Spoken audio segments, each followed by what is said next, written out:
Okay, I think we're working. I think it's fixed.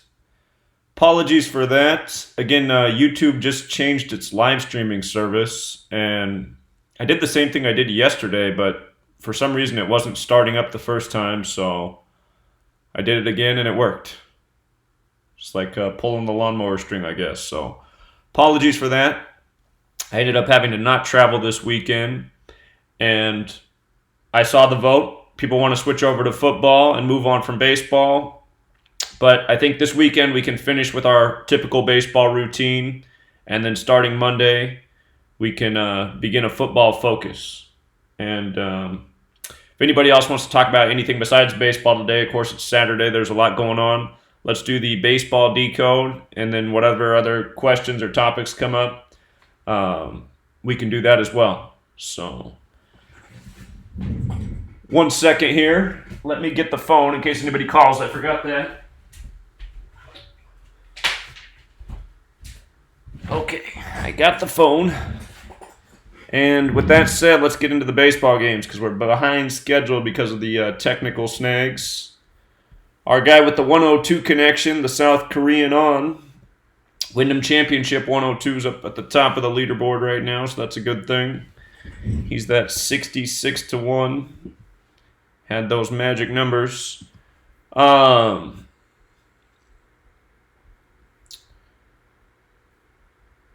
This first game, doubleheader today. Well, actually, let's review real quick. We're behind schedule. The Cubs did win yesterday. Quintana with a win, which he got, would improve to 9-7, and he did. He faces the Oakland Athletics, the team. With the strong 97 connection, he'll face the Athletics next. So by getting that win, he goes in 9-7. Pull up the notes here. The Yankees, we talked about how Thurman Munson died 40 years ago to the day. Thurman Lee Munson equals 69. The Yankees got their 69th win and 40th home win on the 40-year anniversary of his death. We talked about how his death was for the Pirates' rigged World Series. He died 76 days before that World Series concluded. Pittsburgh 76. Thurman Lee Munson also equals 84 like Pittsburgh Pirates. The White Sox did beat the Phillies yesterday. They had a decent riddle in the numbers to get it done. Nova had a chance to become 7-9. He didn't end up getting the win, but just through his stats, you saw that the White Sox had a shot because Philadelphia is 79, and he's going to face the Detroit Tigers next, 79. Vargas was making his debut with the Phillies. Also, the Phillies became 7-4 versus the American League. And Chicago White Sox is 74. I should have put that down yesterday. So they became 7-4 versus the AL. Chicago White Sox 74. The Pirates won 8-4 yesterday on the anniversary of the Thurman Munson death. And again, Pittsburgh Pirates 84, Thurman Lee Munson 84. They beat the other New York team. Yankees won, Mets lost. I think these rituals were connected. Talked about these exact numbers in the live stream and review yesterday. The Orioles game ended up being 2-5. That was the thing we were focused on. Brooks, it was 97 days after his birthday, the 25th prime, and if he lost, he would become 2-5. And he did become 2-5, and the score was 2-5. So the riddle was through Brooks.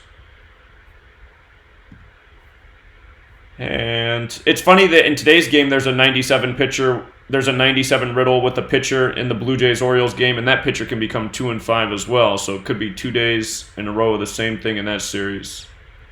The Indians were a huge favorite against the Angels yesterday, and they did win. Let me see if this Peters got the loss, because we were talking about how much he didn't get the loss, actually. Had he got the loss, he will likely face Boston next, and his record would have made a whole bunch of sense.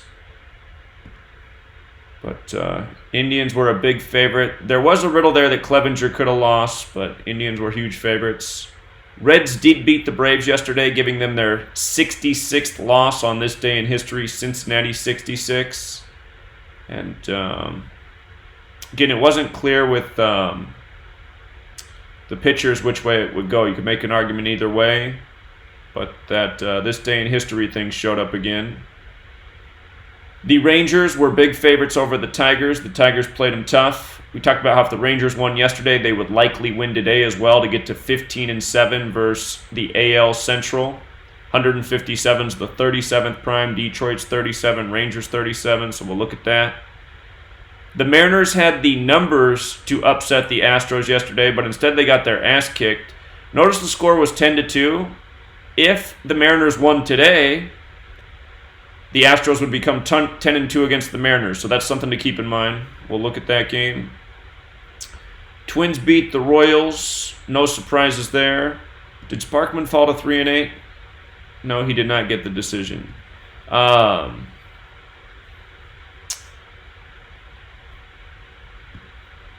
Sparkman had the chance to fall to 3-8. Minnesota's 38 in the most pure cipher. And like neither starter got the decision.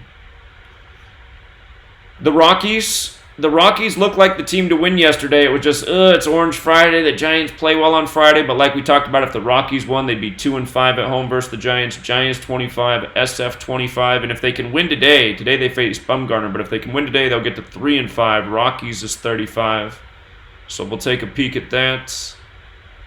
Rockies did also pick up their 22nd win in the NL West on the 22 date. The Nationals beat the Diamondbacks. We saw how on this day in history, if the Diamondbacks lost, they would be 7-11. Arizona Diamondbacks 1-17. We saw that Diamondbacks become 11-7 on this day in history, the first day that they beat the Yankees in that 2-game series. So forwards and backwards, 7-11, 1-1-7. It's the same thing, forwards and backwards. And Eric Lauer remained perfect against the Dodgers. He was the narrative for the Padres to upset last night. And that made the Dodgers 6-5 versus the Padres. San Diego Padres 65. The game prior, the Dodgers picked up their 65th win on this day in history over the San Diego Padres. So 2 days in a row, 6-5. I suspect the Dodgers will win today and tomorrow to get to 74 wins and 43 home wins because San Diego's 74-43. That just seems too perfect. So we'll get to today's games now. And again, yesterday was a lot of tight reads. So see if things are a little bit looser today. All right, the date numerology today, 50, that big San Francisco number. I believe San Francisco has a shot at their 50th win in the NL, so we'll have to take a look at that. It's August 3rd, 8-3. 83 is the 23rd prime number, and today is also a date with 23 numerology. So the date numerology hasn't been consistent, but because there's 2 connections to 23, really going to keep an eye on that number today. The lesser date numerology is 30. Of course, the day plus the month's 11. Let me zoom this in maybe a little bit more so it's bigger for you. It's probably better. It's also the 137th day of the MLB season, the 33rd prime. Okay, so game 1 of this doubleheader. There's quite a few things that look favorable for the Red Sox in this first game today. If Sale won, he'd get his 109th win. Yankees is 109. Great team to get the 109th win against. He could also get his 35th win with Boston, and Yankees is 35 as well when you use the rule with S. So 2 things would make sense in Sale's win record. Sale's 6-7 versus the Yankees for his career. Yankee Stadium, where he's pitching at, equals 77. Boston 77. Red Sox equals 77.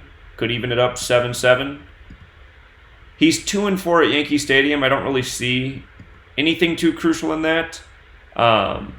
New York Yankees is 191, the 43rd prime. From their perspective, they could be 4-3 versus Sale at home. So I'll make a note about that real quick. New York Yankees, 191, 43rd prime.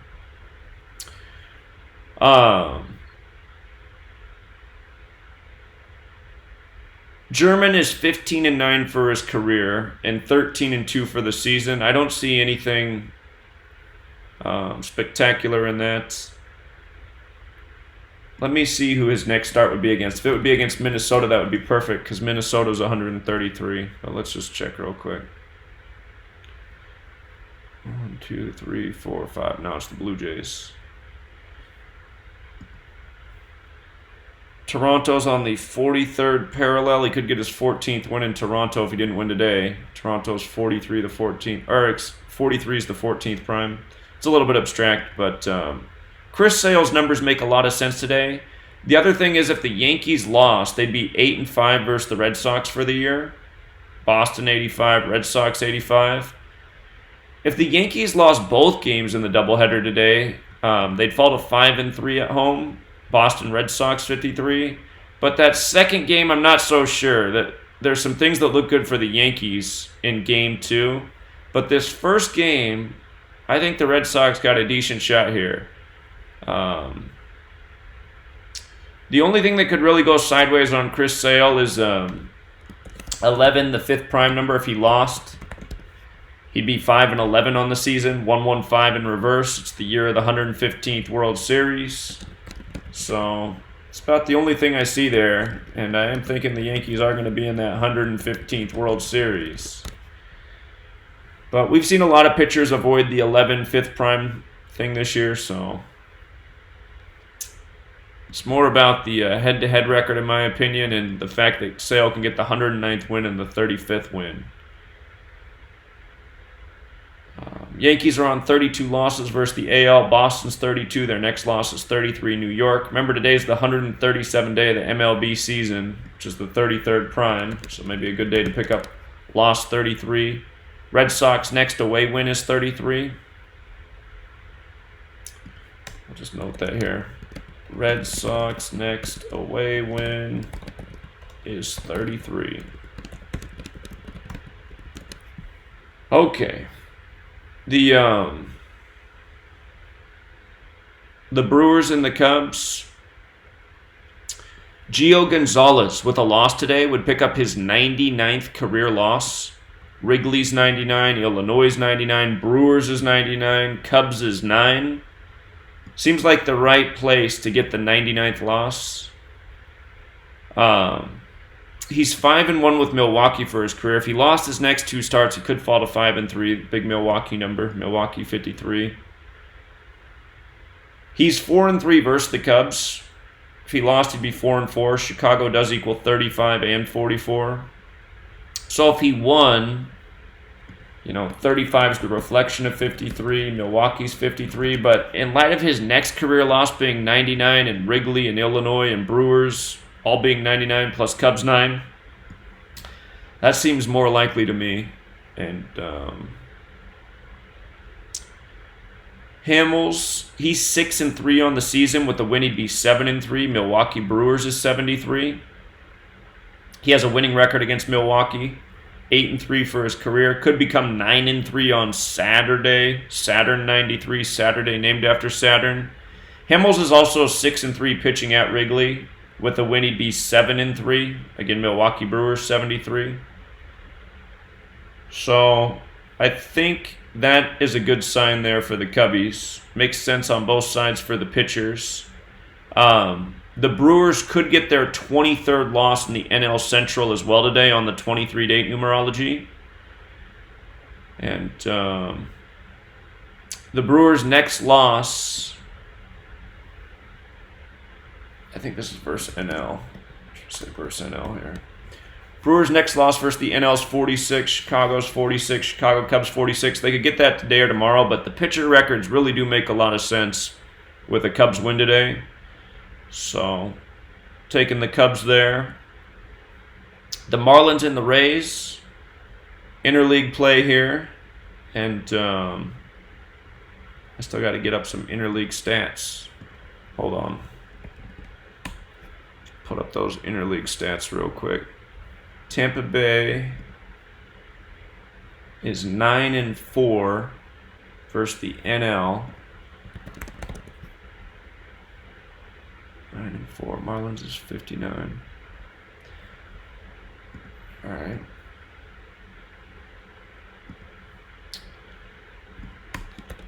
Tampa is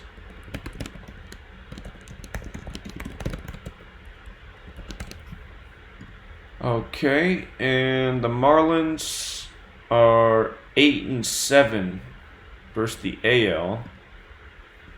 So I see something in that. if they won, they'd be 99-7, like 97, 97, the 25th prime. Tampa Bay's 25. So, what jumps out about a Marlins potential upset today, I'm thinking the Marlins are going to take one of these two games to get to 43 wins. Tampa Bay Rays is 43, Florida's 43. Seen a lot of 43 with the Rays this year, so I'm thinking the Marlins still in one of two games makes sense. The reason it could be today is because Castillo on the mound for the Rays, he's 5-8 for his career. Miami Marlins is 59. If you do use the rule for S, it's also 68, so it's not out of the question that he wins. But notice, if he became 5-9 with a loss, and he lost for the season, he'd be 1-7, 59 the 17th prime. So that doesn't look too unreasonable. It's 197 days after his birthday, the 45th prime. Miami's 45.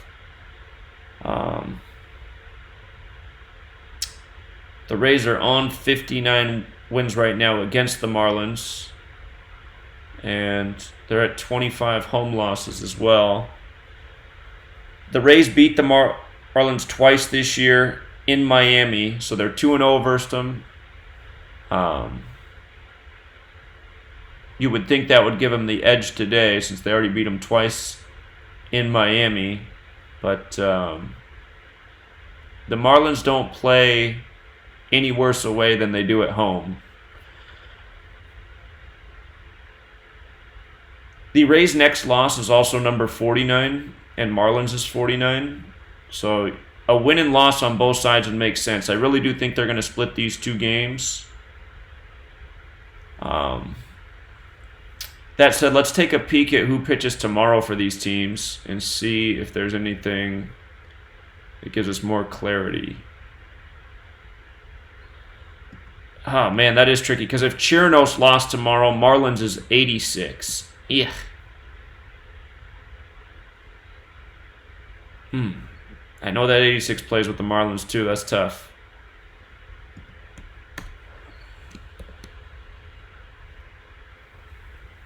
Safe strategy could be to sit out this game today and wait for tomorrow, because I think the chance of a split is very strong. Chirinos pitches tomorrow for Rays and could fall to 8-6 with a loss. Marlins is 86.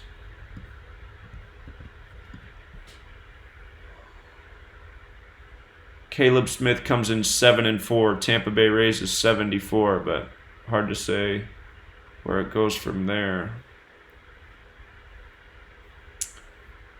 Okay.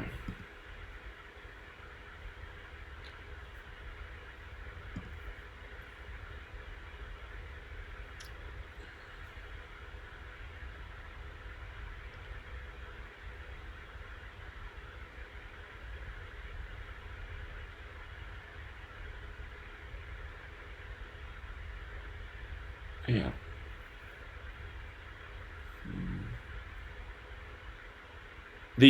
I should also mention the pitcher for the Marlins today. If he did lose, he would be 1-5 on the season, kind of like 15. Tampa Bay is also 47, the 15th prime. So that would be the thing going against him. Okay, the Phillies are... Whoa! This line is growing a lot, even by this morning. It was negative 300 when I first saw it. Now it's negative 320. The upset narrative that could happen here against the Phillies is Nola falling to 9-3 because White Sox is 93. So, and if Detwiller won, he'd get his 25th win. Philadelphia is 97, the 25th prime as well. So there's actually two things in the pitchers that could spell an upset here. Again, when lines get up here, it's not typically a good sign for underdogs. They don't win very often.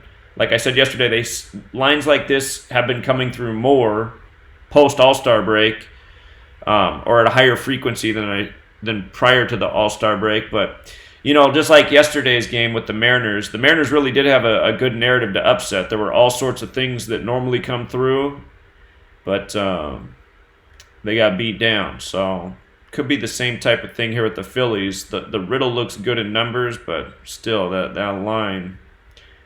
So if I'm putting together parlay cards today, I am going to put together one with a a small bet with the White Sox and an upset, just because it's such a huge multiplier, and there is rhyme and reason to it. But those lines.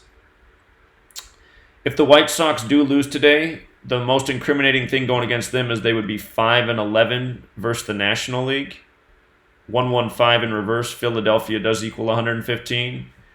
Let's look a little bit more at the splits here for these guys and see what we see.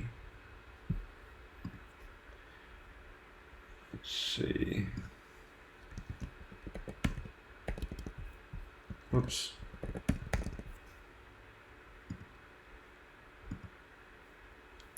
He's 3-5 versus the Phillies. His 9th start.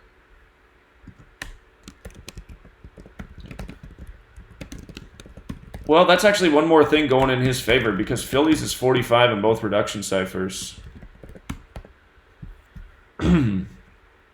Phillies 45 in both reduction. So that's interesting as well.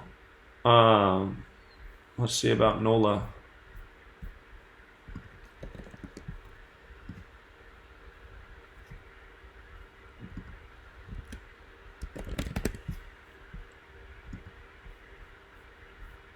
Really? Never faced the White Sox, huh?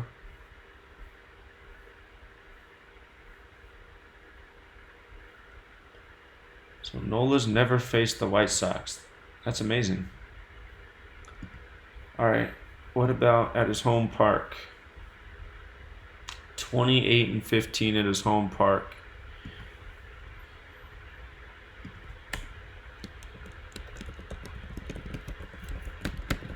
I should go back and look at what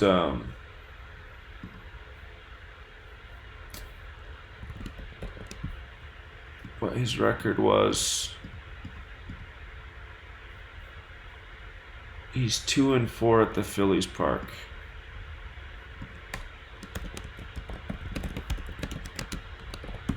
So he could also fall to 2-5 there. Again, Philadelphia's 97, the 27th prime.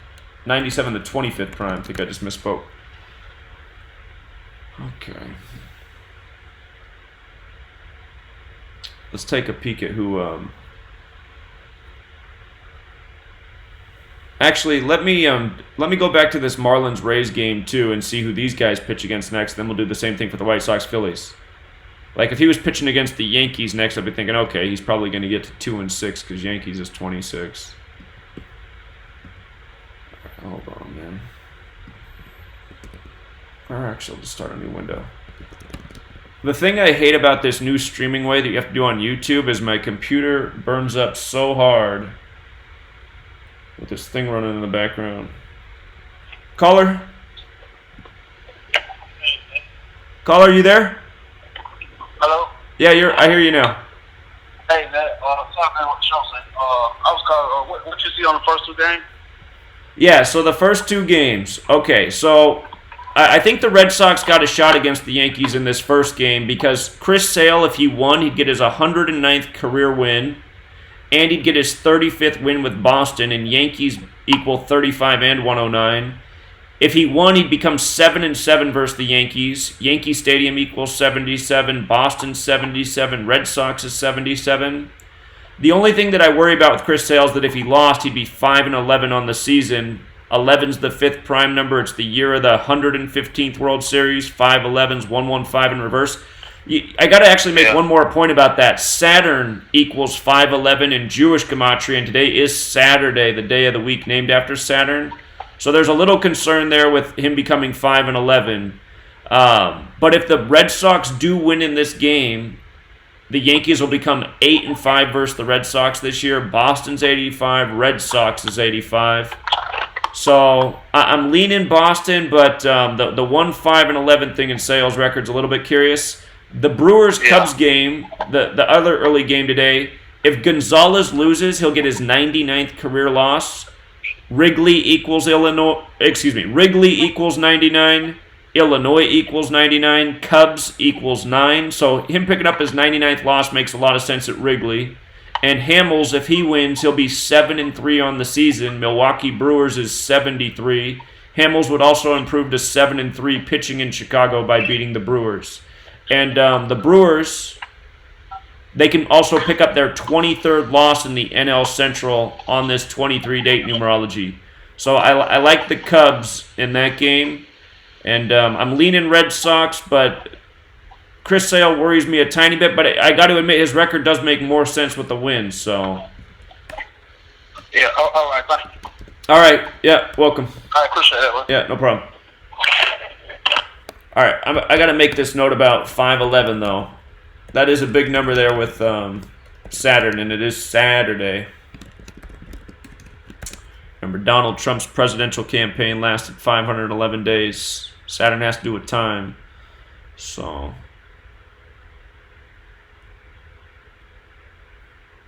But this right here, just the Yankees becoming 8-5 against the Red Sox, that's hard to go against.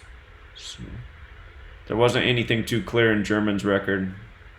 At least nothing that stood out to me. He's 8-5 at home right now if he got a no decision. Okay. I was going to look at who the Rays were playing next. 1, 2, 3, 4, 5. The Mariners. So he'll likely face the Mariners next.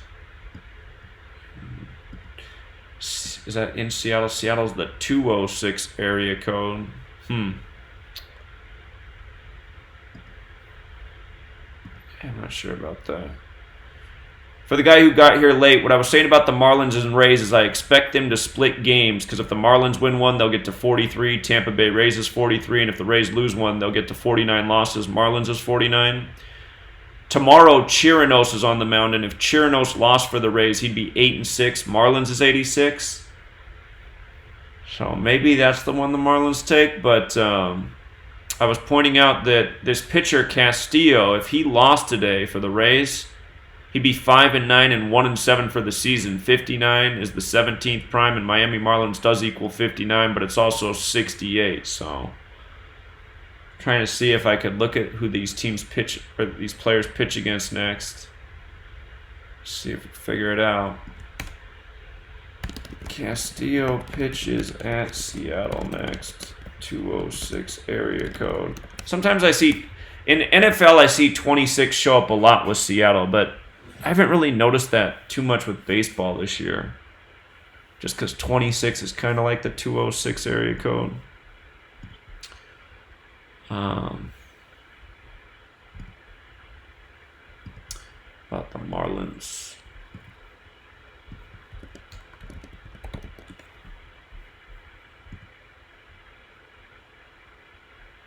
One, 2, 3, 4, 5. He's going to face the Mets next. So if he won, he'd be 2-4, and he'll face the Mets next. Mets is 24.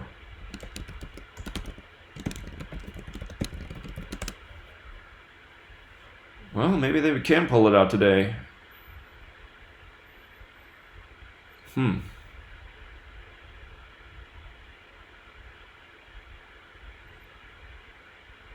Yeah, Marlins definitely got a shot. They'd be a nice payout. The money's going on Tampa Bay because that line's growing. It was just negative 190 last time we looked at it.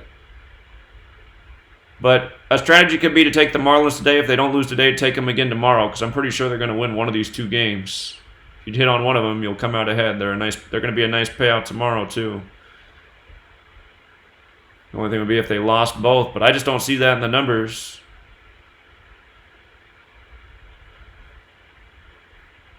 All right, so this White Sox and Phillies game.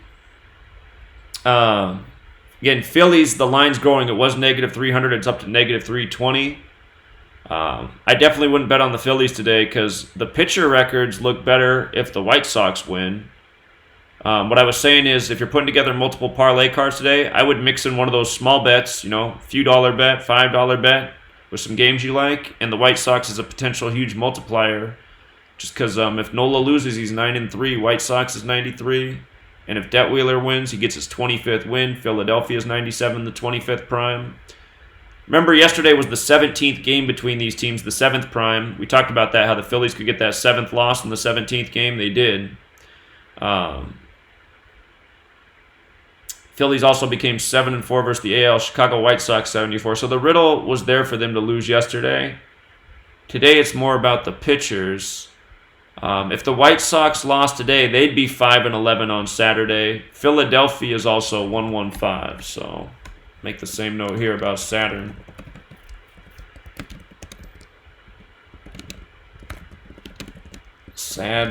Saturn. All right.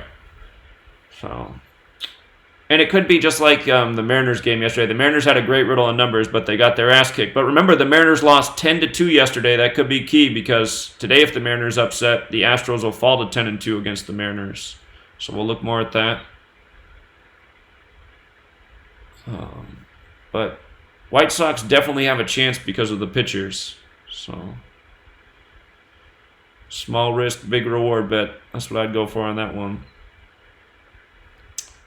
So Stroman's making his debut with the Mets. He just came over from Toronto. He's on 47 wins to face the Pirates. Pirates 47. Again, I always like to when a guy's making his debut with a team, I kind of just like to skip that game and see what they make of it. What stands out about Archer is if he lost, he would be 3-9, that big New York number. But New York is also 48. 39 is definitely the lot more significant New York number. So if Archer lost, he would be 3-9.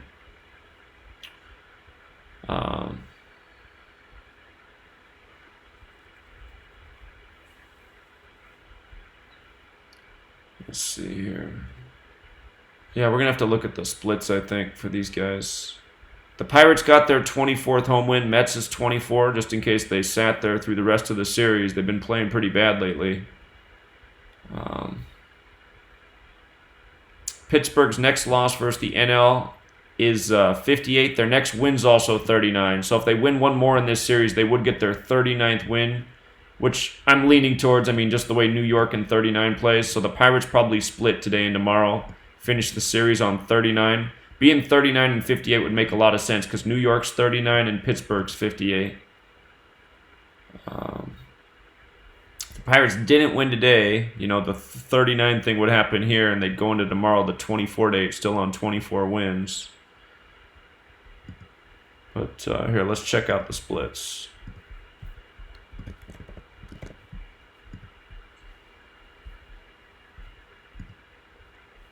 Stroman, Pirates.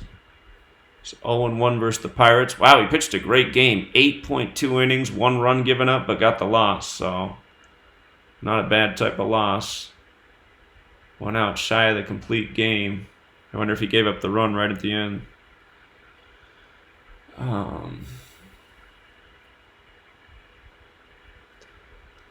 This game. Let's see. See how he's pitched.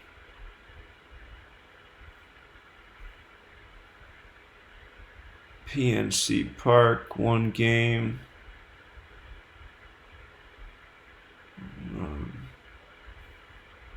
Oops. Oh, it was 1 game at PNC Park, though he didn't pitch well.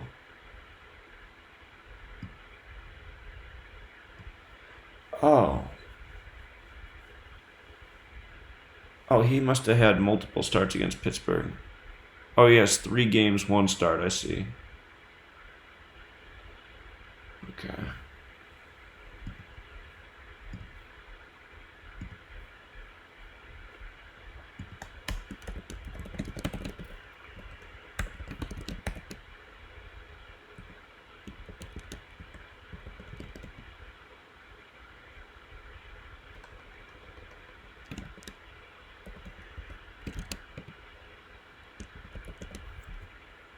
Okay.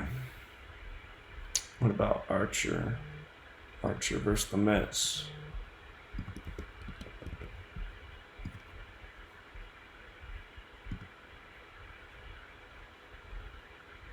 Make sure we're still streaming. Okay, good. Alright, he's 0-1 versus the Mets. Not a very good ERA. What's his record in Pittsburgh? 4-6. He could lose and become 4-7. Pirates is 47 as well. It's 4-6 at home. 0-1 versus the Mets.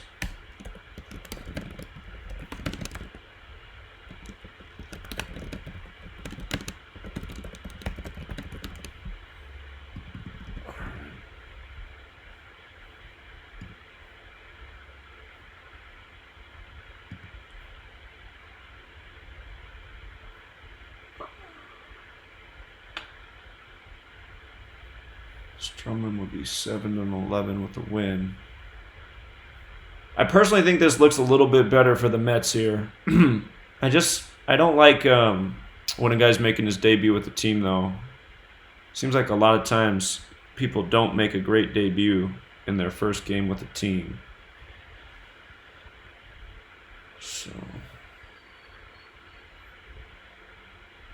let me take a peek at who's pitching tomorrow.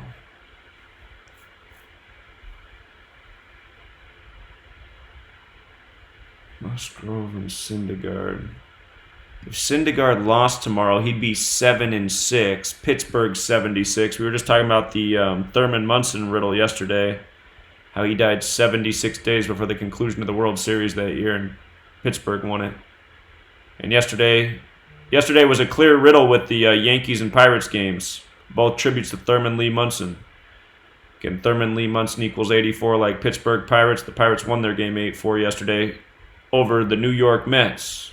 Again, the Yankees is who Thurman Munson played for.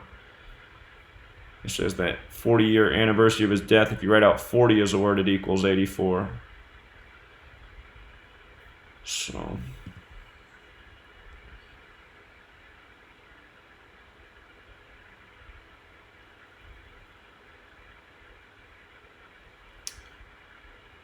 okay.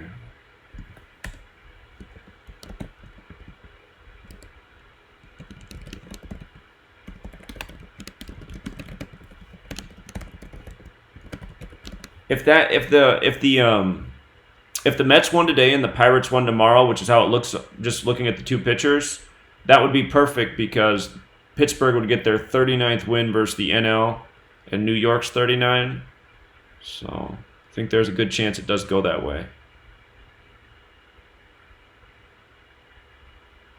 Can Archer fall into 3-9? That's just the more probable New York number, but 48 is one as well. Okay, so this Blue Jays and Orioles game.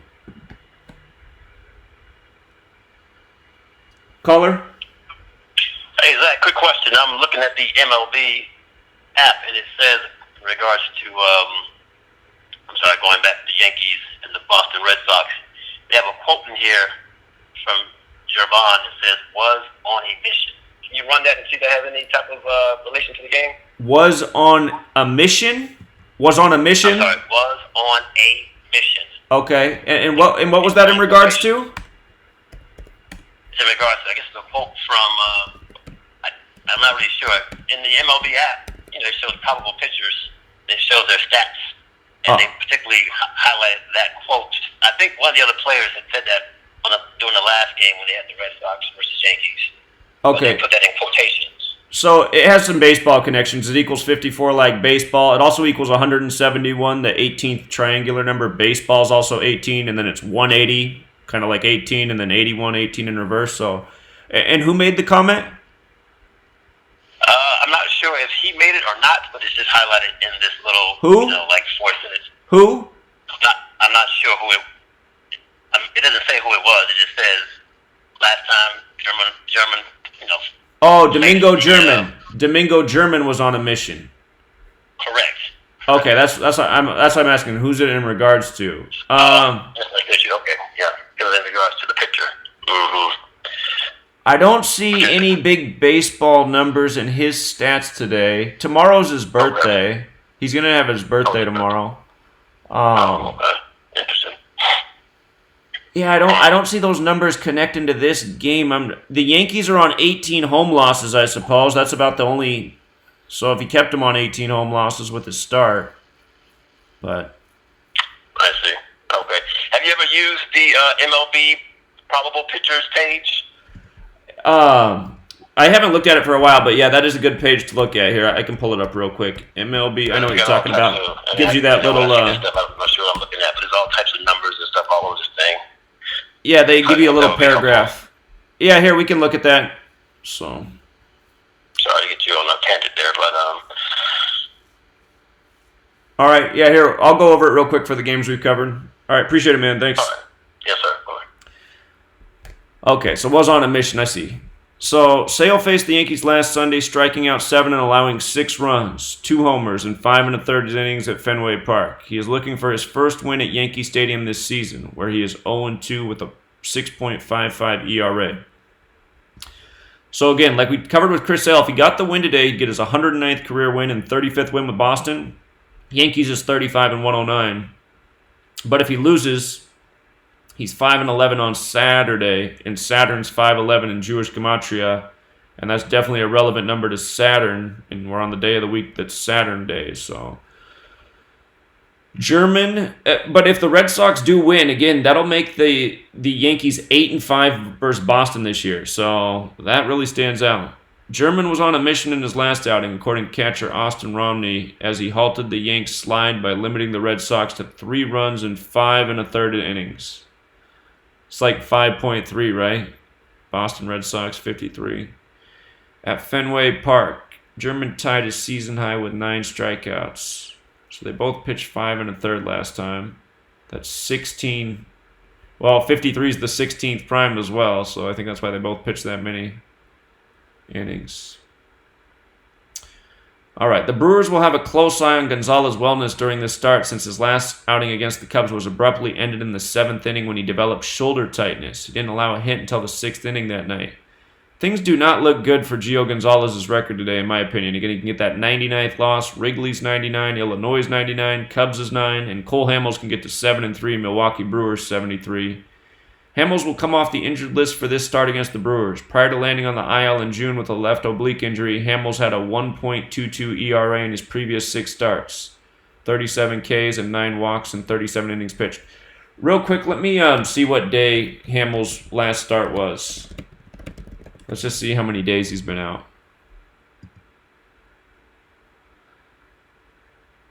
So his last pitch was June 28th. That must have been the day he got hurt because he only pitched 1 inning. June 28th, so 36 days ago. Isn't Brewers 36? Yeah, Brewers is 36. So he comes back 36 days later to face the Brewers. It's also a span of 37 days. Chicago's 37. 2 more days in June, 31 in July, 3 today, yeah. So that's right, 36 days later, a span of 37. Okay. All right. Laser Hernandez. Hernandez threw just 66 pitches in his last start. 4 inning, 1 run, no decision versus the D-backs. His first start since July 4th, so his pitch count limit was lower. And he should be ready to throw at least 75. Gets more than 1 strikeout per inning. Diego Castillo. I like how they emphasize his 43rd appearance of the season and his 2nd start. Of course, Tampa Bay Rays is 43. How did that 43 fit in? Marlins could get the 43rd win. Make this note here about Castillo.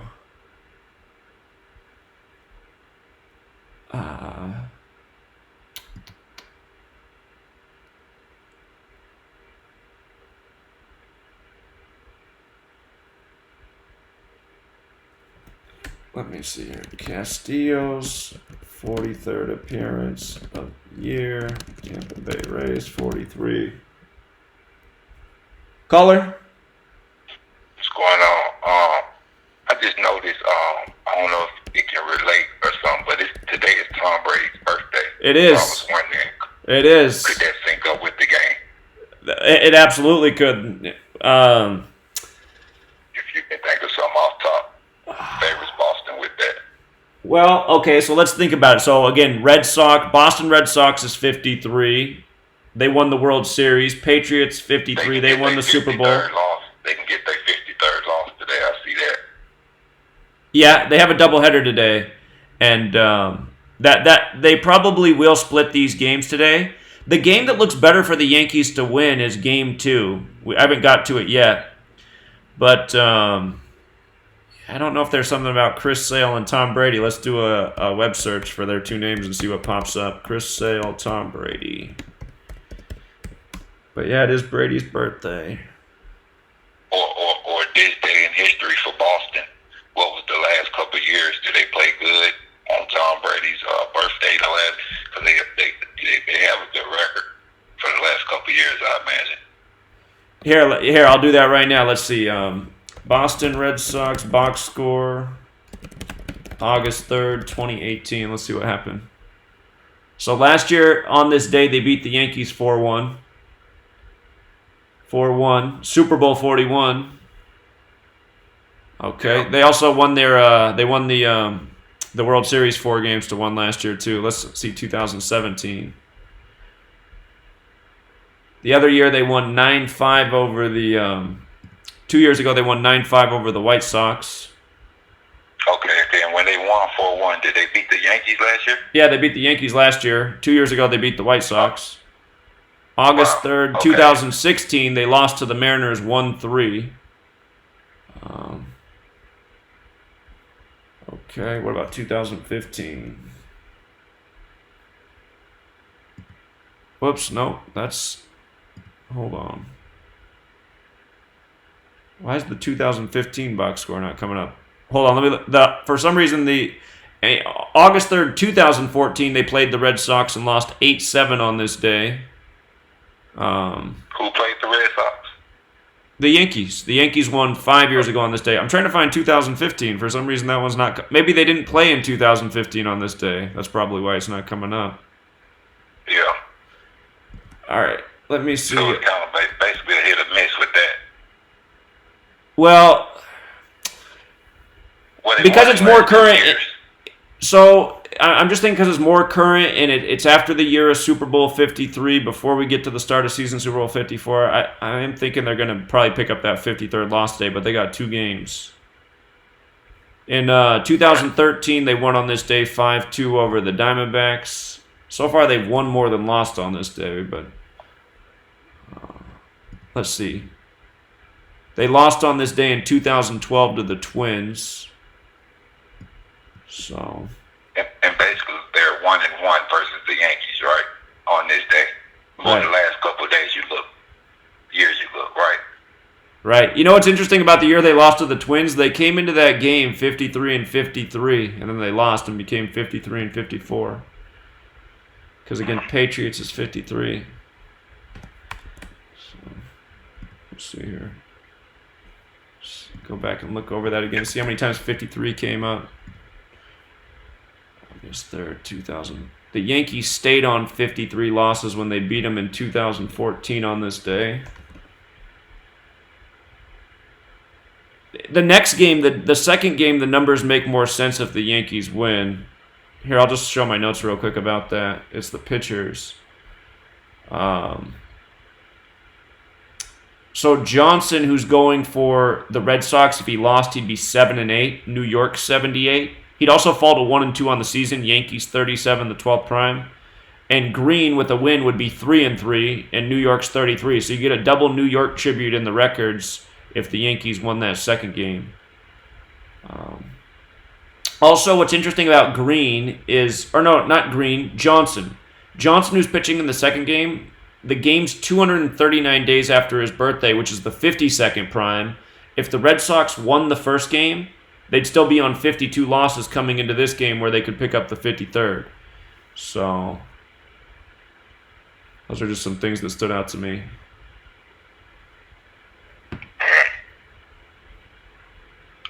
I'll let you get back to it. I just wondered about the Tom Brady. Maybe something would have popped off. Yeah.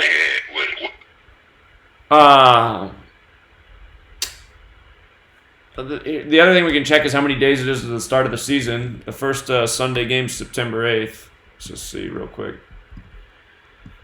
September 8th, 2019. 36 days or a span of 37. Nah, it's not going to help us. Patriots is 37, but... Yeah, Yeah, it looks like it's hit and miss with them winning and losing, but they did win last year 4-1 on this day, so. All right, man. Sales pitching today. I appreciate it. Yeah, see you. Again, if Sale did get the win first game, he would get his 109th career win. Yankees is 109. He'd also get his 35th win with Boston. Yankees is 35. And he'd improve to 7-7 against the Yankees. Yankee Stadium 77. Boston 77. Red Sox 77. If the Yankees lose the first game, they'll be 8-5 versus the Red Sox. Boston 85. Red Sox 85. So. All right, we were going over these little pitcher blurbs here.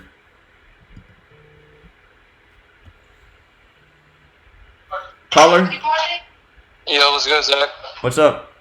What's up? Yeah, the dude mentioned Tom Brady thing. I just wanted to point out that Chris Sale also wears number 41, no? He does. Yeah, he does. Okay, so I don't know. I think, like I told you, I called, I believe yesterday, and I started mentioning to you about the news stories or whatever with like the Marlins. That time, that dude was right. I think like the outside events really playing a big part. So, dude sounds right. With Tom Brady thing might really have to do with that first game. Yeah, he could absolutely be right about that. And the Red Sox did beat the Yankees last year 4-1. So. And if you notice, like the line already started against German. Like, let's be real. Sales what 5-10. All year, Sale continues to get crazy spreads in his favor, which is really weird with his losing record. So, and they're at home, and like there's so many just factors, and like the shit is just I don't know. But yeah, the 41 thing with the jersey, I think that Tom Brady, the link, Super Bowl, it might be a big connection right there. Sure. I do think the safer of the two games is the second game because things line up on both sides for the pitcher for the Yankees to win Game 2 today. So. All right. Yeah. So, I don't know. I think I'm leaning the Boston this first game. That's the way I'm leaning too. So I don't think that's a bad way to lean because Chris Sale's record makes a whole lot of sense with the W. But the one thing I worry about again with Sale is him falling to 5-11 because Saturn equals 5-11 and Jewish Gematria and today is Saturday. But his record, outside of that, his record makes a lot of sense with the win. So. Yeah, and the 41. Is this jersey number? How do you think that links? Oh, Tom Brady. Their age is 41? Remember, Super Bowl equals 41. And Tom Brady was 41 years old last year when he won. Today, Tom Brady turned 42 years old. He's 42 today. Mm-hmm. So. All right. Well, so that's one thing I'm actually seeing now that I think about that. If the Yankees won both games today, they would get to 42 home wins on Brady's 42nd birthday. So that's the only thing I can see there with that. And birthday also equals 42 like NYC. So that's one thing to consider now that I'm thinking about that out loud. Okay. And all right. And German's 13-2. So if German won, German would be 14-2, and if you write out 42 as a word, it does equal 142. And if he lost, he'd be 13-3. Right. That's right. Okay. And all right. Okay, Zach. I just wanted to mention that out there. Yeah. Good thoughts, man. Appreciate it. All right, cool. No problem, bud. Yeah, that's the only way I could see. I don't know why they would shame Tom Brady so hard on his birthday. Does Tom Brady hate the Yankees? But that's the one thing that 42 could hit. NYC's 42, birthday's 42. They could get to 42 wins. So, and you know what else? Something to consider. New York could be in the Super Bowl this year, not the Giants, but the Jets.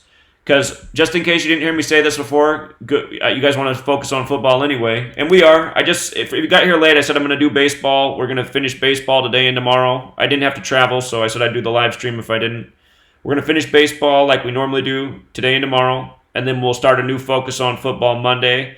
But I'm not going to completely ignore baseball. I'm still going to look for the low-hanging fruit. But Jets is 54, right? And I keep forgetting if it's I think it's Jewish Gematria in New York. If not, it's English extended. Yeah, it is. It's the Jewish Gematria. So notice New York equals 1485 in Jewish Gematria. If you add 1 through 54 together, it equals 1485. And again, Super Bowl 54 is upcoming, and Jets is 54, and they got the coach from Miami. I think the Jets could be a really interesting team this year. Ryan Khalil just came out of retirement too, Pro Bowl center, to play for the Jets. And they made a bunch of noise about that, about how that could really help Sam Darnold a ton this year. So, Jets are a very interesting team in the AFC. Okay, I was reading these blurbs. All right, so it's interesting they mentioned that it's his 43rd appearance. Again, if this guy lost today, his record would be perfect for the Marlins. But we saw that both Rays pitchers can have perfect records with a loss against the Marlins. And I'm just thinking the Miami's going to take one of these two games this weekend. So strategy might be to take Miami today. If they lose, take them again tomorrow, because you just got to hit on one to come out ahead. They're going to be big payouts both days. But reading the blurbs here, so we were at the White Sox-Phillies one. With Dylan Covey being optioned to AAA Charlotte this past Sunday, Detwiller returns to the rotation. The Southpaw has a 6.0 ERA over 3 starts and a 6.75 ERA in 4 relief appearances this season. Let's see what the Phillies are against lefties. They have a losing record, 11-16 versus lefties. Okay. And Aaron Nola. Nola has been the Phillies' only consistent option in the rotation for the past several weeks, going 3-1 with a 1.99 ERA over his past 8 starts. They need him to keep it up to remain in the wild card race.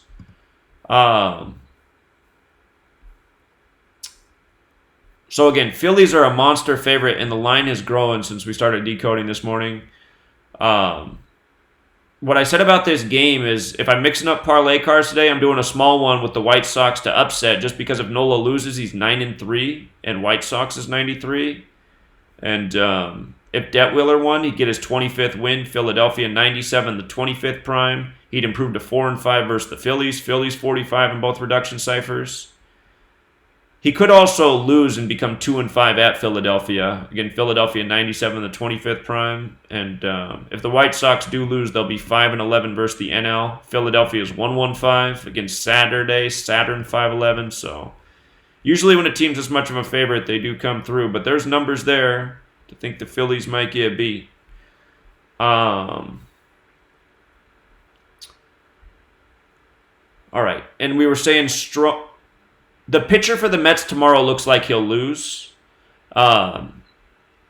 If the Pirates and Mets split today and tomorrow, the Pirates will get to 39 wins versus the NL, New York 39. Archer could become 3-9 today. I'm leaning Mets in this game because it looks like the Mets pitcher will lose tomorrow. So if they're going to split, that makes more sense. Plus, Archer becoming 3-9, that very popular New York number. Very possible. Of course, New York is also 48, but it's the 39 that plays a whole lot more. And then, here, we didn't read the blurb for that game. Let's see what they said. Stroman's making his debut with the Mets. The Mets expect Stroman, whom they acquired for 2 pitching prospects days before the trade deadline, to debut Saturday in Pittsburgh. It will be Stroman's first career game for anyone but the Blue Jays, who drafted him back in 2012. Archer took a step forward in 2 quality starts after the All-Star break, but he's since taken a step back his last 2 times out. Archer has allowed 10 runs over 11 innings in his last 2 starts. He's given up a homer in 15 of his last 16 starts. Sounds like that guy who won the home run derby might be going yard today. Okay, Blue Jays Orioles. So remember yesterday in the Orioles game, it was 97 days after the pitcher's birthday, the 25th prime, and he could become 2-5. That was for the Orioles pitcher yesterday, and he did. Today, Pannone, it's 97 days after his birthday, he can become 2-5. So funny, 2 days in a row, 2 pitchers, same series. Pannone will look to continue his stay in the rotation. The 25-year-old left-hander had his best start of the season for the Blue Jays. Keep in mind it's Saturday, too, the day the Orioles play well. In his last outing on Monday against the Royals, allowing 3 runs, 2 earned on 4 hits over 6 innings with 4 strikeouts. Dylan Bundy comes in 5-11 on Saturday. Remember, Saturn's 5-11 and 93, Orioles 93. Another trade deadline came and went with Bundy remaining in Baltimore. Now the righty looks to rebound from a tough month of July when he pitched a 6.75 ERA and missed a start due to knee tendonitis. Okay. Let's see how the Orioles are against lefties real quick.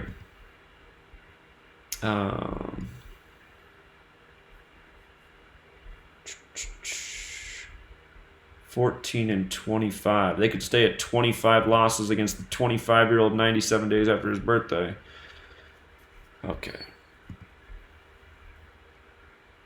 Again, this guy here, Pannone, 97 days after the birthday, 25th prime, can become 2-5 on the season. 25 years old. We'll just mention that too, because it's 97 days after his 25th birthday. And Orioles, this is their day of the week. So,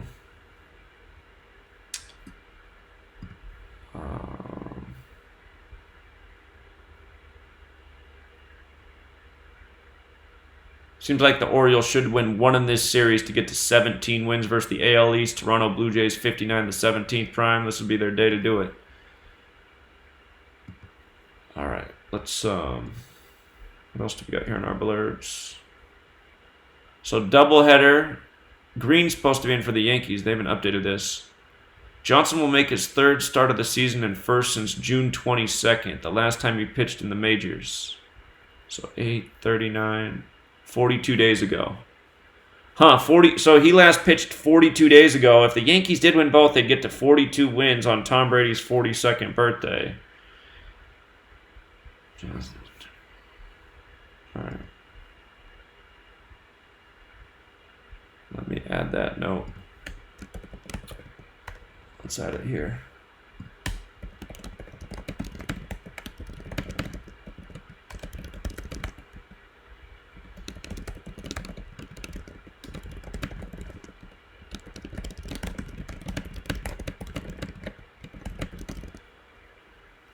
Okay.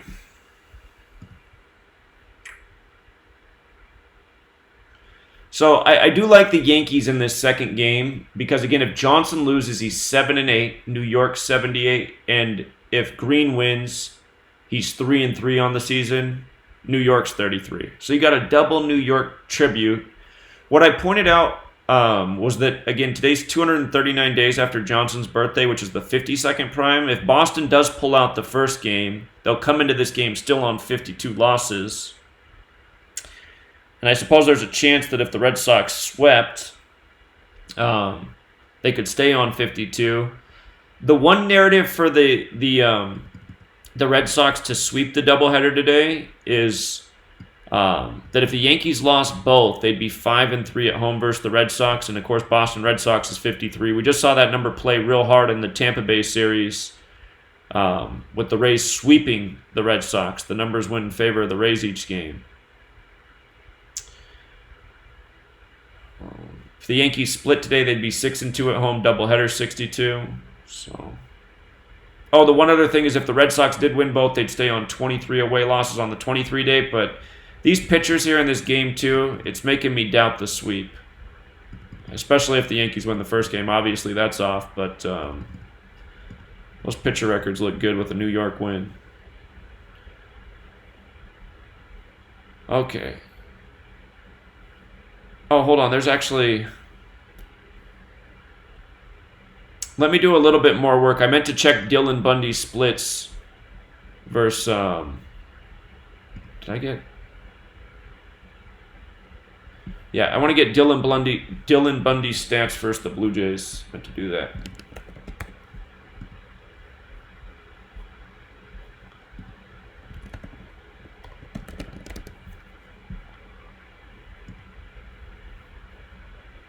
He's 4-3 versus the Blue Jays. Don't see anything too crucial in that, but he does have a winning record. What is he at home?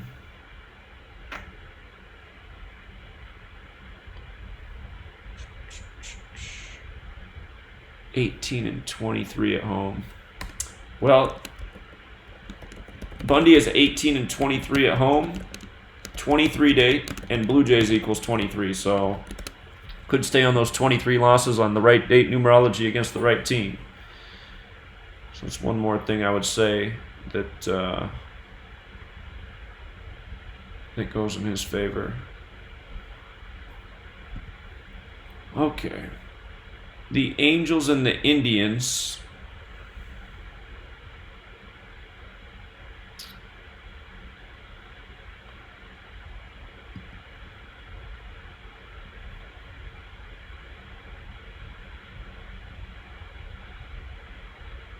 Actually, let me do a couple more things here.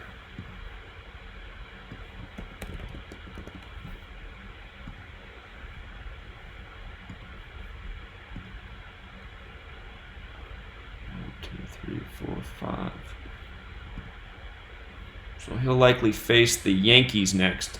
So if he lost today, he'd be 2-5, and he'd have a chance to become 2-6 against the Yankees. Yankees 26.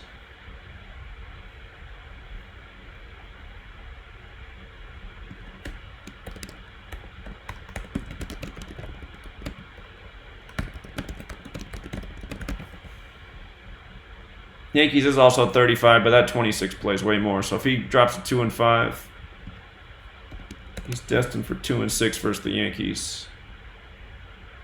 And the Orioles schedule.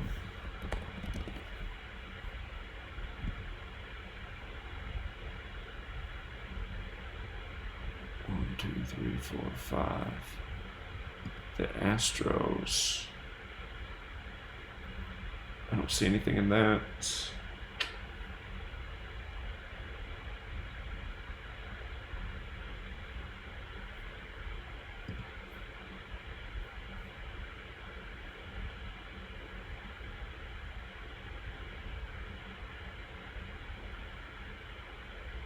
see. So Yankees would face the Blue Jays next. If he got a no decision Chad Green, he could face the Blue Jays still 2-3.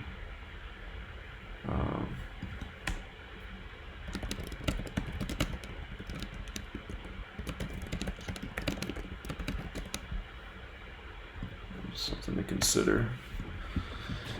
Okay. All right, this Angels and Indians game. Indians aren't as big of favorites as they were yesterday. It's because the Angels got a better pitcher on the mound today. If Pena lost, his record with the Indians would become, his record with the Angels would become 11-9. Indians is 119.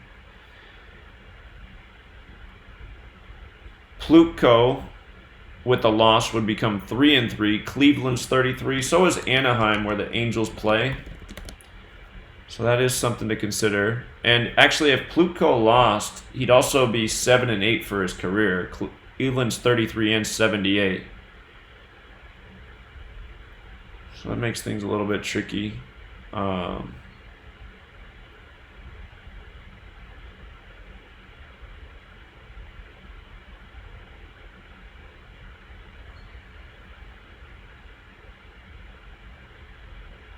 The Indians are 4-3 versus the Angels this year, 3-1 at home. If they won today, they'd be 5-3. If they lost, they'd be in danger of losing tomorrow and dropping to 3-3. Again, Cleveland's 33. Cleveland's 58-40 versus the AL. So right now they're at that 58 number. Angels is 58. LA is 41. If they lost today, they'd be 58-41 versus the AL. That would be a tribute to the opponent in the standings. And Cleveland's next win or loss versus the AL West is 13. Big AL number. If they split, they could be 13-13. Angels, we talked about them becoming 8-11 versus the AL Central yesterday because Los Angeles, California is 118. If they lost today, they would be, if they won today, they'd be 9-11, like 119 in reverse. Indians is 119. So that makes it tough because that could show up against their pitcher or for them in the AL Central standings. And the Indians' next loss is 46. LA Angels is 46. Remember the Skaggs tribute? They became 46-46 that game. So the Angels lose this game, they're back to 500.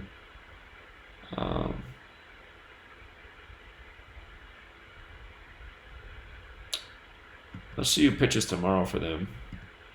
We can read the blurb too. Berea, Shane Bieber. I don't think. Angels is 104. We talked about Bieber coming into this game 10-4. But I don't think. Whoops, got that wrong.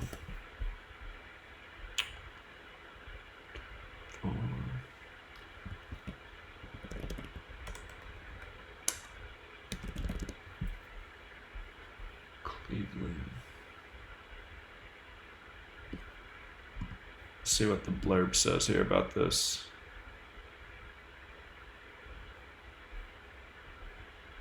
Plutko was originally slated to be on call to relieve Danny Salazar on Thursday, but when Trevor Bauer was traded earlier in the week, Plutko was slotted back in the rotation. In his last start, he allowed 3 runs over 5 1/3 in Kansas City. Again, his numbers are very Cleveland if he loses today, Plutko. So, Yankees up on the Red Sox early. Okay,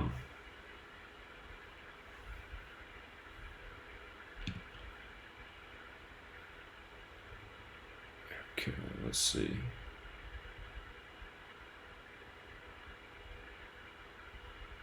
Let's see who Pena faces next.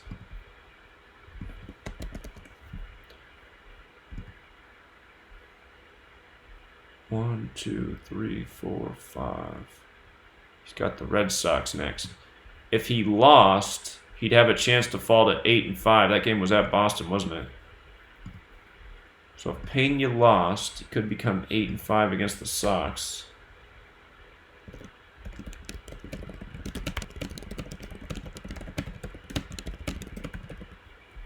And Plutko, who's he got?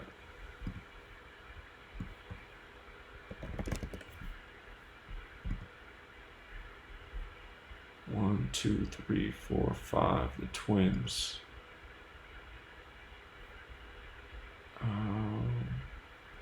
If he won, he'd have a chance to become 5-2 in Minnesota. Minnesota's 52.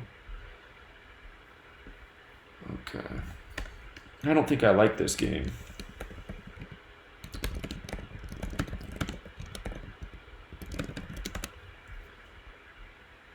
Yeah, I don't think I want to mess with that game. It's just too dicey. I don't know what the Angels are going to do next. Because looking at the future starts,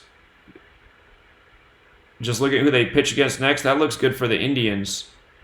But still, his immediate record with a loss would be so Cleveland. 7-8, Cleveland 78, 3-3, Cleveland 33. So, yeah. Okay, the Royals and the Twins. Gibson's trying to even up his career record at 65. If he did win, he'd become 11-4, Minneapolis, Minnesota. We saw a Twins pitcher do that already this year. He's pitching in Minneapolis, Minnesota. Minneapolis, Minnesota's 114, like being 11-4. And if he did even it up at 65 and 65, the numerology of 65 is 11. So, be like 11s across the board. Against KC, first letter K. Let's see here. Yeah, Minnesota's a big favorite. Oh, that makes sense. So Twins picked up that 67th win. Kansas City 67. Twins could become 8-3 versus the Royals on August 3rd. Minnesota's also 38th.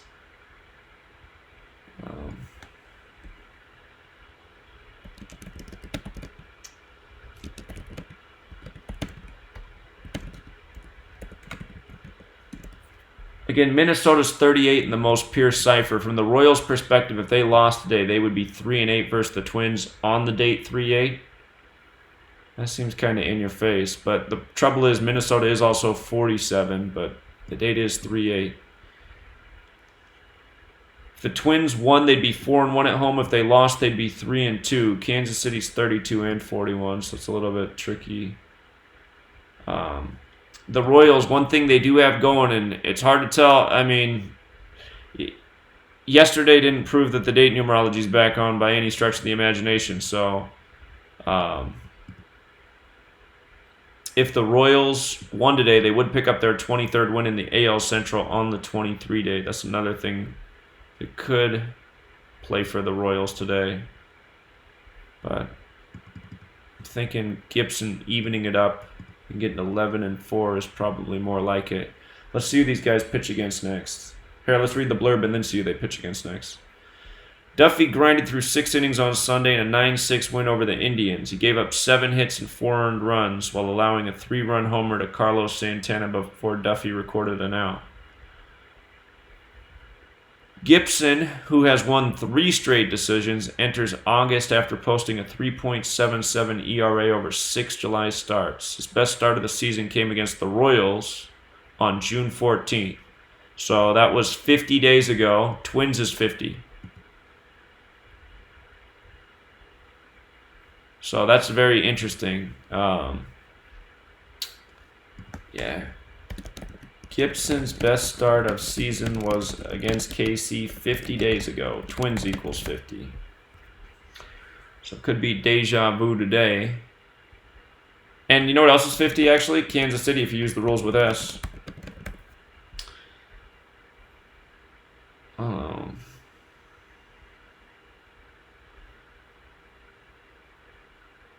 right, let's see who they pitch against next.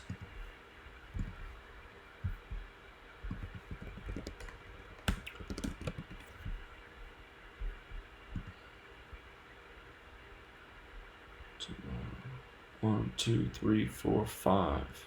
He's going to pitch at Detroit. I don't think that there's a connection there either way. Tigers. Yeah, I don't see it. Royals don't have a connection to those numbers. All right, what about the Twins schedule?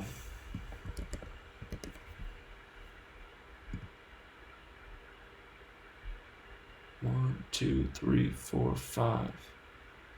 Likely face the Indians next. And I don't believe they have any connection either. Yeah, I don't see it.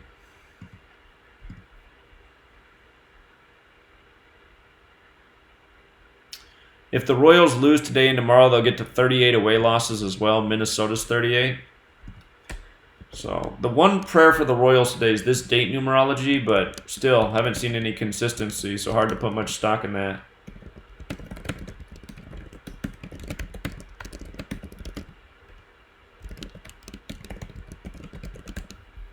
What's the name of the Twins stadium again? Or the gematria of it? Target Field.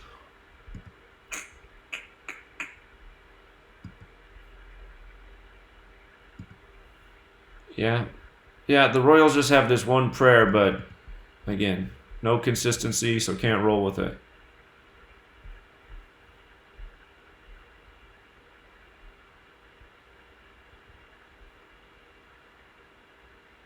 An active shooter in El Paso, Texas. Oh my goodness. All right, let's see. Marco Gonzalez, 12-8 versus the Astros.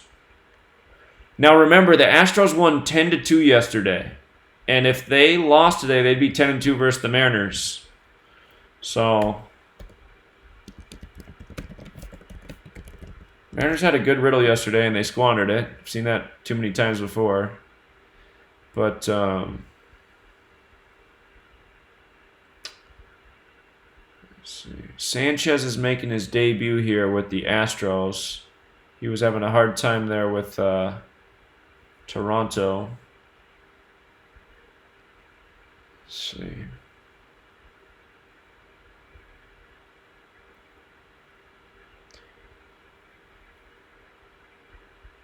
Where was that?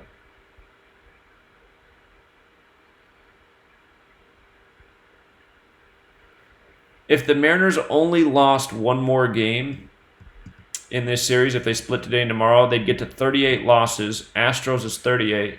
They're at 23 wins. Tomorrow is a 24-date numerology, and the date numerology hasn't been consistent. But if they won today, they'd go into the 24-date on 24 wins. If they picked it up tomorrow, let's see who's pitching tomorrow. Well, Verlander, he beat up the Mariners earlier this year in Seattle. I guess if the Yankees were going to sneak one out, it might be today. Or did I say Yankees? I mean Mariners. You just got to wonder. They did win 10-2 yesterday, and if they lose today, they're 10-2 in the standings. So that could be the big clue. But the line's not quite as crazy as yesterday. Let me actually see the splits here for Sanchez and Gonzalez versus these teams. Let's see who they pitch against next, too. Mariners. Whoops. He's 2-0 versus the Mariners with a 1.31 ERA. Wow. And it's his first start in Houston as a player there, but he's 1-1 there. I don't know if we want to count that.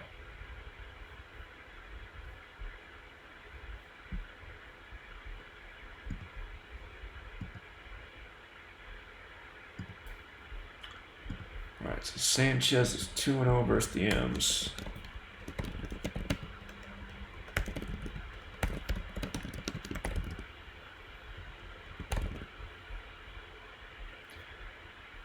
Marco Gonzalez, let's see how he's been against Houston.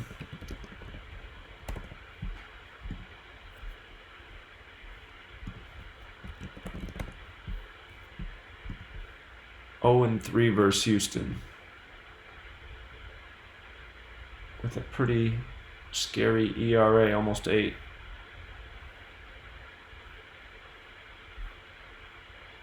Oh, 1.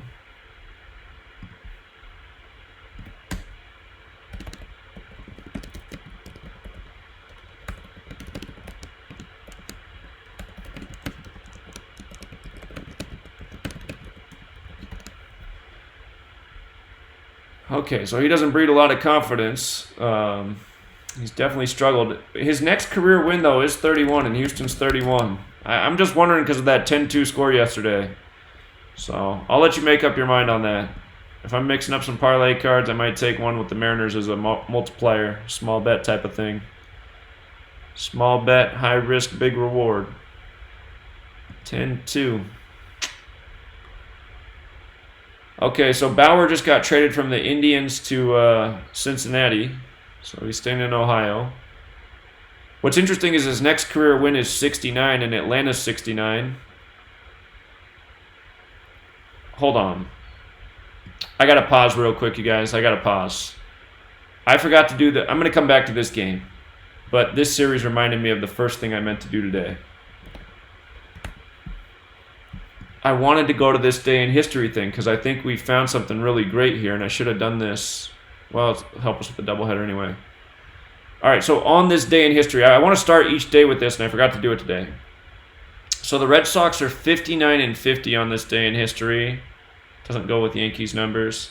The Yankees are 57-55. All I could say about that is Boston, Massachusetts is 55, but they're not playing in Boston. So I don't think that's going to help us with our Yankees, Red Sox doubleheader. Brewers and Cubs, let's see. The Brewers are 20-25 on this day in history. Doesn't connect. Cubs are 73-56. Milwaukee Brewers is 73, but I haven't seen any pattern with teams staying on the number, just picking it up. So that's not going to help us. Marlins and Rays. On this date, Marlins 10-14. Tampa Bay's 47, the 15th prime. I haven't seen the prime number relationships really being all that important yet, but again, we've only been keeping an eye on it for 4 days. So the Rays are 12-9. Here, I'm going to document the thing about the Marlins, though. Again, I think the Marlins are going to win one of these two games, and you can make an argument both days for them to win. I'd be surprised if they won both. But there'll be a good payout both days, whichever one they hit on.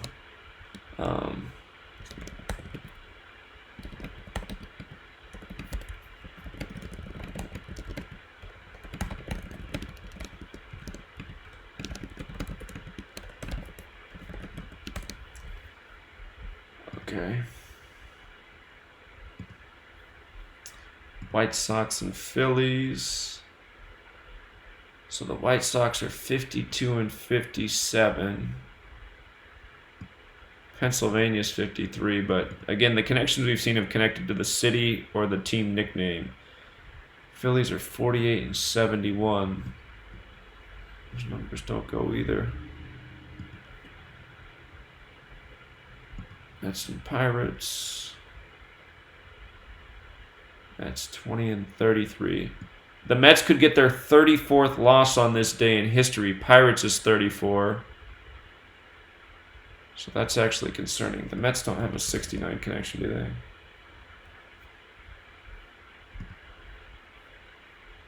Okay.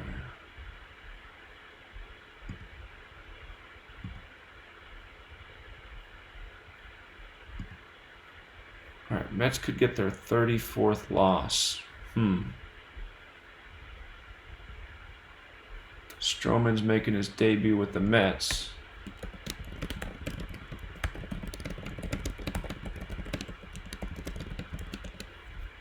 All right, so far, I mean, this has been a really strong thing. There's only one game where it hasn't hit like that. And that one game where it didn't hit didn't surprise me either because a lot lined up for the other team. But Stroman's making his debut. Again, Archer could become 4-8 or 3-9.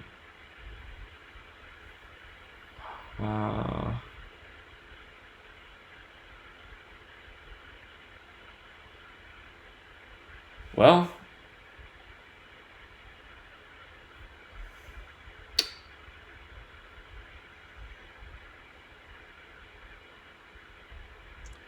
again, I was thinking the Pirates would split today and tomorrow, so they'd finish on 39 wins versus the NL at the end of the series because New York's 39. And tomorrow, who's on the mound for the Mets, I believe it's Syndergaard. Whoever it is, they can fall to 7-6, and Pittsburgh's 76. So,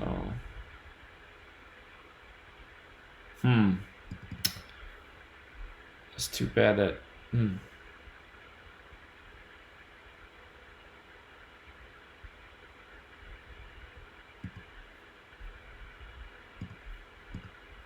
Here, it's the first time we've looked at this on a Saturday. I'm going to document this too. Pirates can pick up 69th win on this day.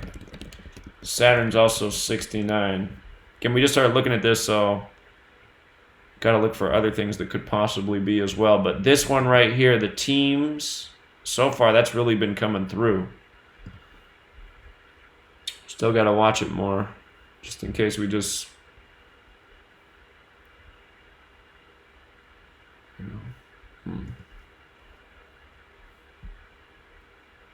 Okay, hold on. The Red Sox and the Yankees again, doubleheader. We didn't see anything that really jumps out for that. Blue Jays and Orioles.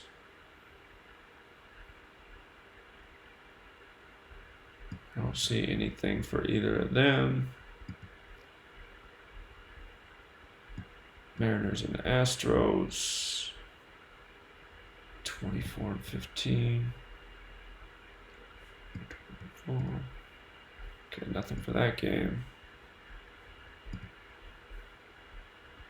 Angels and Indians.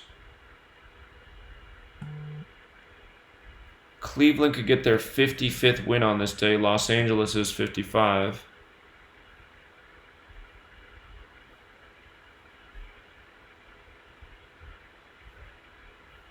game was it? Where's the pictures for this? It's right here. Indians can get 55th win on this day. History, Los Angeles equals 55. Okay.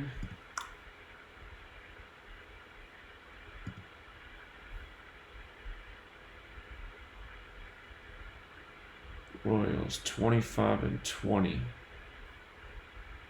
Twins 56-48. These numbers don't go. Let's see here. Reds and Braves.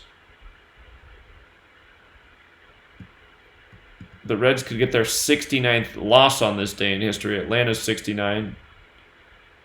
That's just like how the Reds pitcher can get his 69th win as well.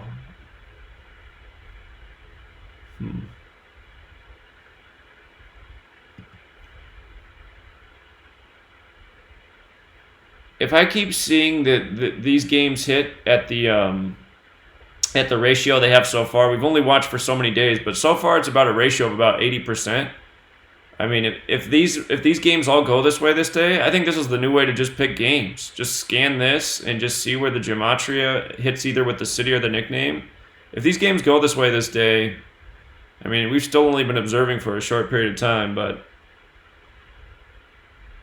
this could be a big part of the structuring. All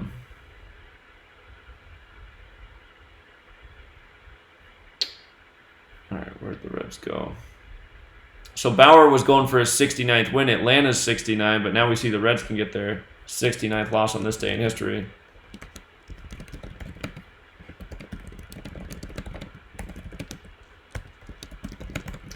So that is unfortunate. All right, let's see. And yesterday the Braves did pick up their 66th loss in this day in history, Cincinnati 66. I used the exceptions for how it could have lined up with the Reds as well, but just using the most pure ciphers, it did come through for the Braves yesterday. If I hadn't used the exception, wouldn't have been able to make the connection with the Reds. Okay, Tigers and Rangers, 59-53, 27-29. These numbers don't connect.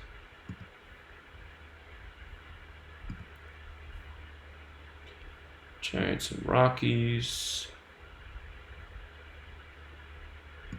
These numbers don't connect either.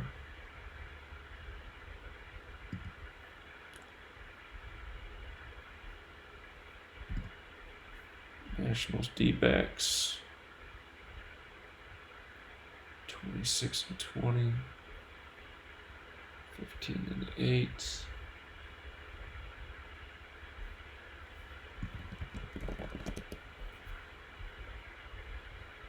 Oh. Okay.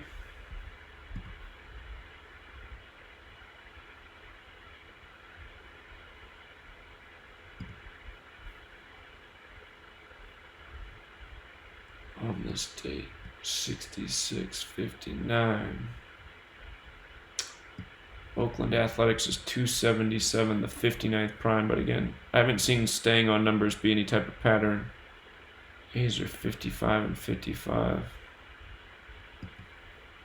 And I haven't seen anything with teams picking up their 67th win on this day since it's 2019, 67 the 19th prime, but I haven't seen that have any consistency to it. Padres and Dodgers, let's see. 24-22. I haven't seen anything with the date numerology either, so like it's a 23 date, but I haven't seen. But again, the date numerology is not consistent right now. Maybe in periods where date numerology is consistent, maybe that lines up. Dodgers can get their 63rd win on this day in history, and Padres is 63. The first game of the series, the Dodgers had a shot at their 65th win against the Padres on this day in history, and San Diego Padres is 65, so it's the second game out of 3 where that's lining up. Yesterday, the Dodgers fell to 6-5 against the Padres for the season, and again, Lauer had been perfect against the Dodgers. He remained perfect. Dodgers can get 63rd. That's what it was, right? 63rd win. Padres is 63. Okay, so I'm watching all those things today again. All right, let's go back to where we were. Okay, so we were looking at this Reds and Braves game. I did see that Keuchel could get to 4-4 for the season, and Reds is 44. Let me make sure Reds don't have a connection to 80 as well.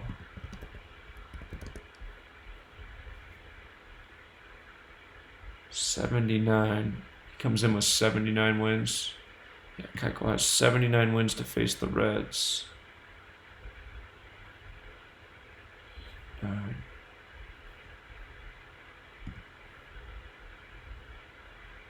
Okay.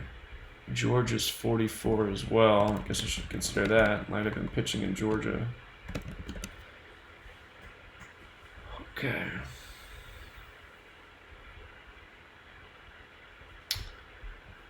With all right, he's not with. Why did I write that anyway? He's not even with Cleveland anymore. Those days are over.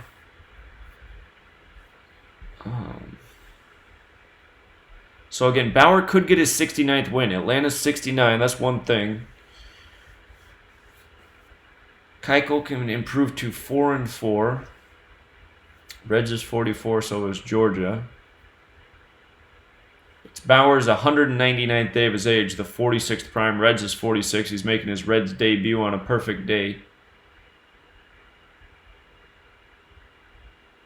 I think we're going to have to look at the splits here more.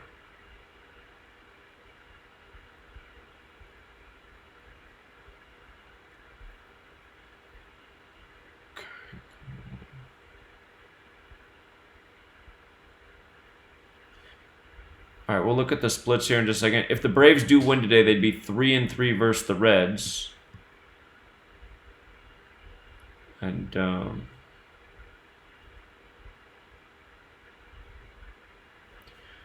Reds are on 48 losses versus the NL right now. Atlanta's 48. The Braves' next win versus the NL is 62. Reds is 62, so very likely they'll get that win. They got 2 days to do it. Braves' next win is also 66 of the season. Cincinnati's 66. The Braves are on 46 losses. Reds is 46. If they didn't lose anymore, they could stay there. And if the Reds did lose today, they would go into a 51-date numerology with staying on 51 wins. Cincinnati's at 51 wins right now. Cincinnati's 51. If they lost today, they'd go into tomorrow, the 51 date. And again, numbers symbolic to their team. But here, let's check out the splits.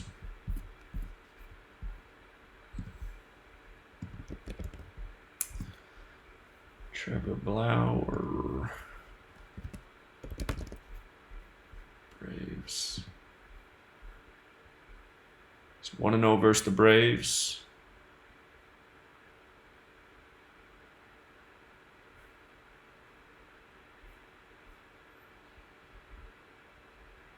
Versus the Braves. Now is he at their stadium? Has he ever pitched there before? 2 games. Let's go down. 1 win, 2 starts, 3.6 ERA.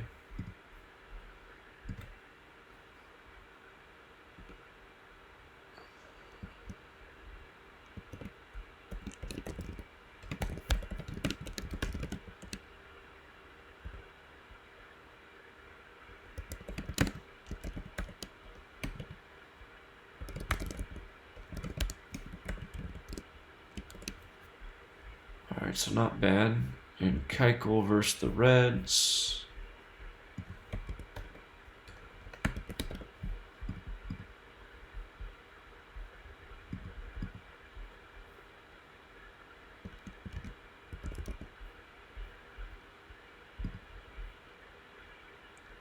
Versus the Reds. 1 start, 2.57 ERA.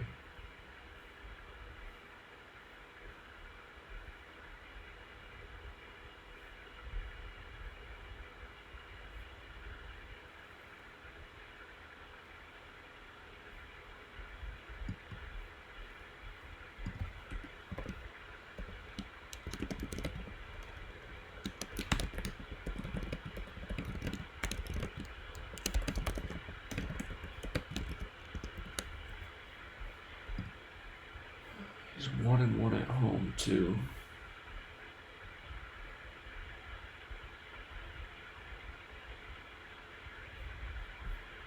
I'm just thinking if he lost, how he'd be 1-2 at home. Atlanta Braves is 37, the 12th prime. Maybe get to 2-2 in the next start. Doesn't have to be in that order, but just thinking.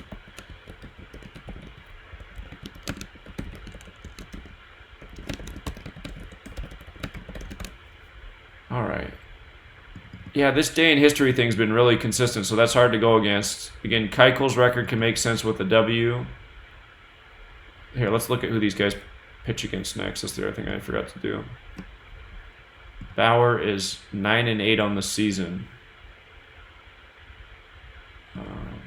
Make sure I didn't miss anything with the stadium name. Braves. SunTrust Park's 81. If he became 9-9, 9 times 9, 81. Little mathematical. What's Cumberland, Georgia? One more time.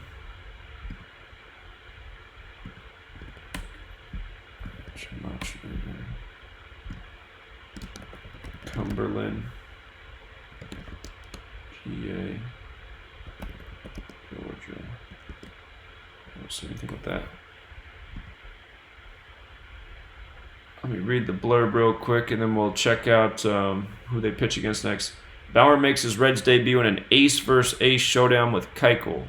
His most recent start at Kansas City notwithstanding, Bauer comes in hot, having allowed 3 or fewer runs in 7 of his past 10 starts.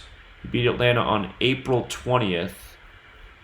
All right, let's do a little measurement on that. April 20th is the 110th day of the year. April 20th to today. 105 days later. I don't think that connects to our teams, unfortunately. Reds.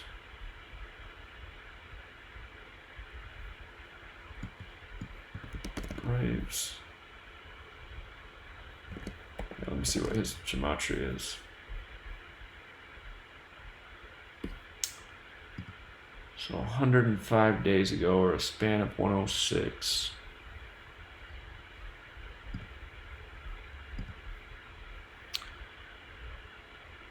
He went 6 1/3 innings in that game, 19 outs, allowing 2 earned runs and 3 hits with 10 Ks. The Braves have lost the past 3 games started by Keuchel, who felt he was squeezed in the upper third of the zone on Monday. The former Cy Young Award winner has allowed a season-high 4 earned runs in 2 of his past 3 starts. So he's still shaking off the rust, though. He hadn't pitched for a minute. All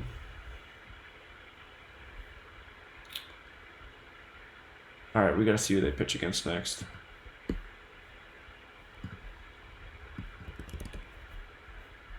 If they face the Brewers next, no, it doesn't look like it. 1, 2, 3, 4.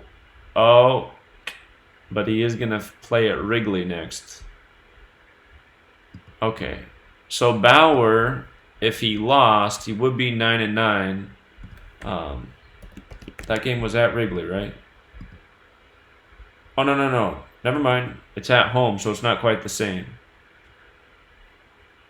I take it back. 1, 2, 3, 4, 5. He'll likely pitch on 8-9. He could have the same record, 9-8.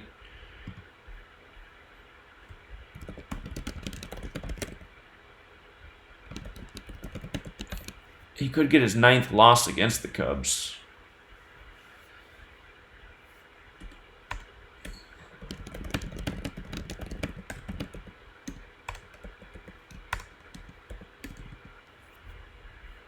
All right, what about Keuchel?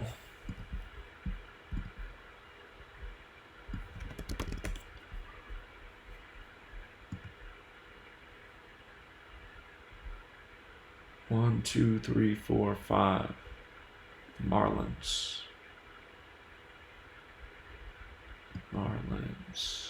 Makes sense about that. Miami Marlins is 68. Miami's 45. That game's in Miami. Let's see here.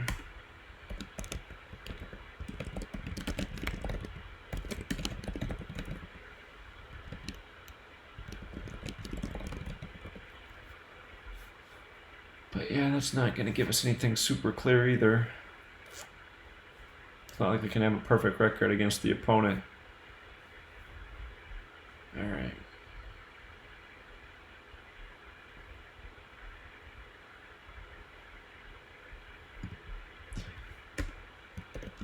One other thing to watch today is Reds can get 23rd win, 23 day, 23rd away win, that is. But the date numerology, we're still waiting to see if it's consistent, and it still hasn't come, so. It's been a really long absence of the date numerology not being on track. This is longer than normal. It got good right before the All-Star break, remember? And then when it came out, it wasn't as hot as it was going into the All-Star break, but it was still there, and then it faded away and hasn't come back since. And it faded away just a few days after the All-Star break was over. Okay. Tigers at Rangers. The trick with this game here is that both pitchers have the same record, 6-8, 6-8. If it's about picking up the record against the opponent, it would make sense if Boyd became 6-9 because Texas is 69, and Sampson could become 7-8 versus the Tigers. Tigers 78. It does seem that when this scenario comes up, it goes that way more often than not. But again, just like how nothing's a perfect pattern, but law of averages, I'd say that's most likely the way to work out. The other thing is that we talked about yesterday, if the Rangers won yesterday, good shot they would win today to become 15-7 versus the AL Central. Because that's like 157, the 37th prime, and Detroit's 37, and Rangers is 37. Yesterday, the Tigers fell to 3-17 versus the AL West, kind of like 317, the 66th prime, Texas is 66. One thing that could go against the Rangers today, though, is the date numerology again. And because it's not consistent, it's hard to have any faith in it. But if they lost, they'd pick up their 23rd home loss on the 23-day. Like I said yesterday, a bet that made sense to me was to take the Rangers to win the series because the Tigers getting to 74 losses makes a lot of sense. Texas Rangers is 74. If they won one game, they'd be 33-74. We know how those numbers like to come together, and maybe tomorrow would be the day to do it because Sunday's 33. Let's take a peek at who's pitching tomorrow there. Rangers and Tigers. So Zimmerman, if he won, he'd be 2-8, like 28. Rangers is 107, the 28th prime. I don't know. Hard to say with Payano, doesn't have much history. I'm guessing tomorrow the Rangers will have a bigger line. Today the line's pretty even, which makes me think the Tigers got a shot. Let's see the blurb and then who they face next. Boyd is coming off a pair of quality starts, including a 10K outing against the Mariners on Sunday. This will be Boyd's second time facing Texas this year, having allowed 4 runs in 7 innings. 4 runs in 7 innings, 7-4. While striking out 11 in a June 26 start at home. June 26, that was 38 days ago. Sampson is making his first career start against the Tigers and is looking for his first win since June 23rd. Today's the 23-date numerology. 7:38, 41 days later for him. He is 0-4 with a .912 ERA in his past 7 outings. He is 5-2 with a 3.36 ERA in 7 starts and 6 relief appearances at home. So what Adrian Sampson is going to show up today? All right, let's see who these guys start against next.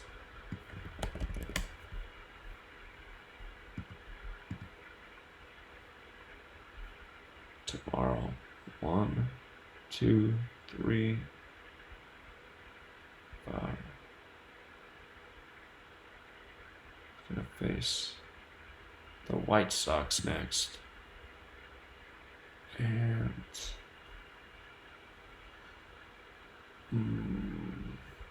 look at his stats again. Chicago's 44. His next career loss is 44. His next career loss with Detroit's 42. White Sox is 42. Let's see. White Sox.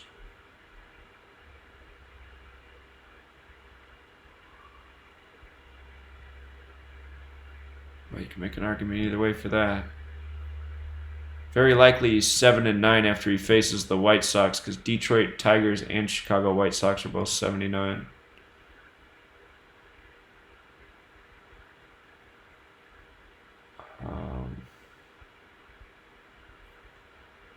Rangers schedule.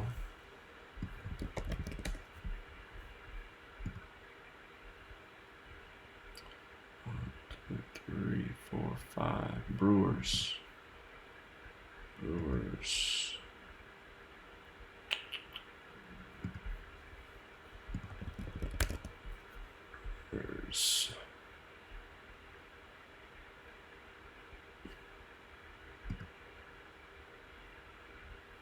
Yeah. Unfortunately, that's not a great clue either.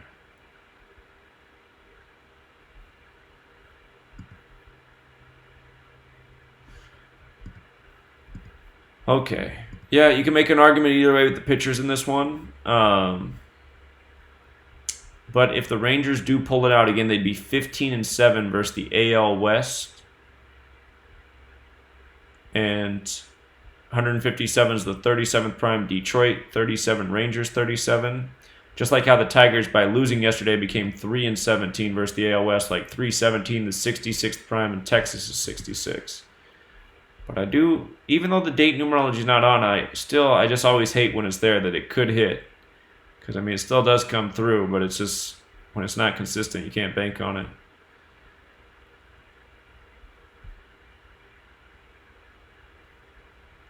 Okay, so the Nationals got it done again yesterday. Diamondbacks became a 7-11 on this day in history yesterday. Arizona Diamondbacks 1-17. Seen that twice now in short time with the Diamondbacks. So that's definitely something to keep an eye on with the Diamondbacks team going forward. I'm sure it's going to come up plenty.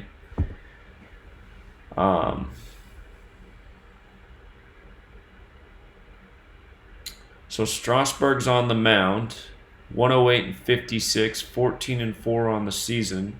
Let's check his splits versus the Diamondbacks. I don't think he's lost, or his team's lost since June 15th still, if I remember right. Strasburg. Let's see. 5-4 versus the D-backs.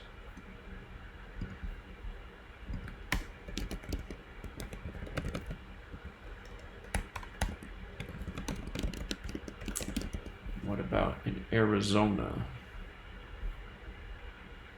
4-2 at Chase Field. Now, does Chase Field equal 52? No, it doesn't. We understand why he's 4-2 there, though. Arizona 42, Diamondbacks 42. Nationals is 42 if you use the rule for S.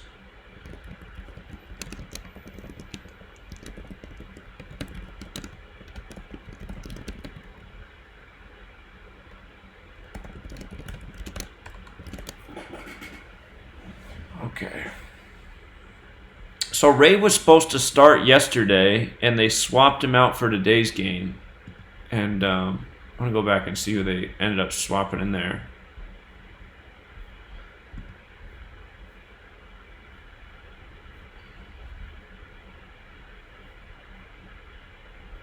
So they ended up putting in Young. Such a bad game.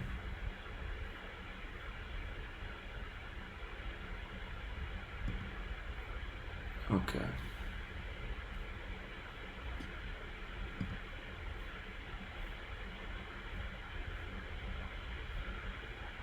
All right, let's look at the last time Strasburg lost.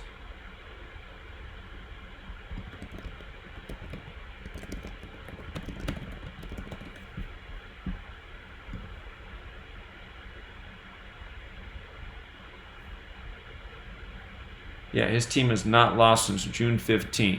So 15, 46, 49 days ago was the last time his team lost. Washington's 49. It's also a span of 59 days.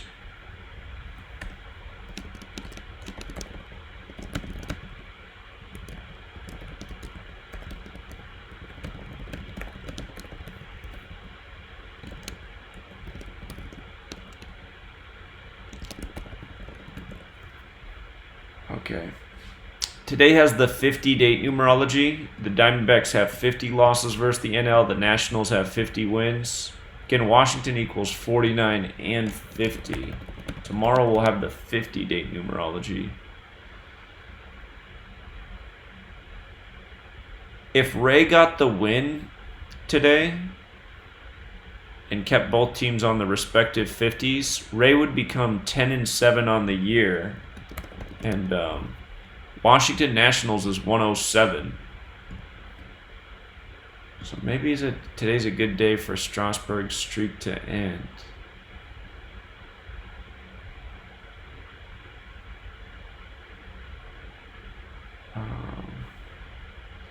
Strasburg's next loss is 57. Nationals is 57.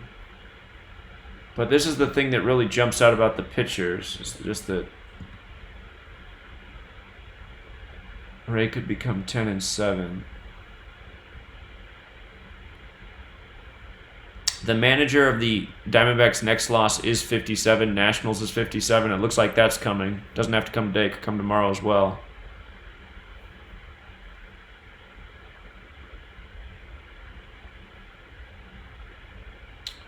If the Diamondbacks won today, they'd be 3-3 versus the Nationals. Nationals is 33.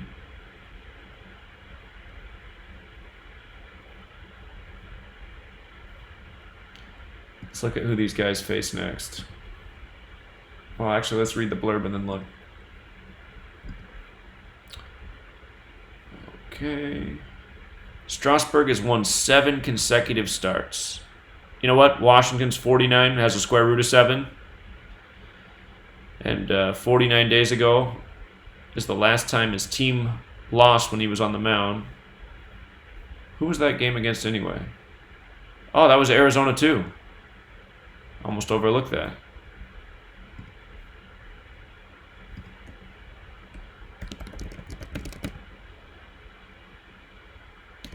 So that was in Washington versus Arizona. Okay. He completed an excellent July during which he went 5-0, Washington's 50, with a 1.14 ERA, with 44 strikeouts and 7 walks. Ray is coming off a strong month of July as he notched quality starts in 4 of 5 outings. The left-hander ranks second in the NL with 173 strikeouts and notched double-digit strikeouts each of his past 2 starts. How are the Nationals versus lefties? 13-14. 1 game under 500.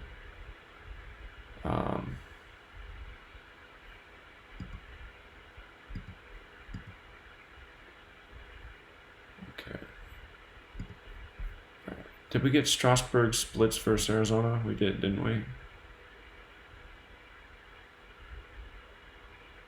We forgot to get Robbie Ray splits, and then we got to check who they face next.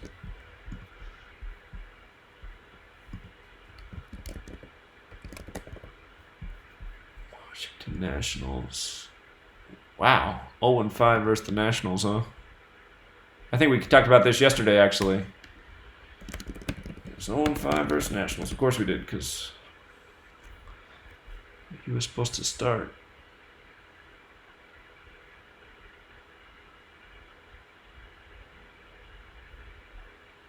Ray is 0-5 versus Nationals. Ray is 20-19 at home. So yesterday the concern was that if he lost, he'd be 20-20 at home, kind of like 2-2 on the 22 day. His team to go on to lose. He didn't pitch though. All right, who's he gonna face next?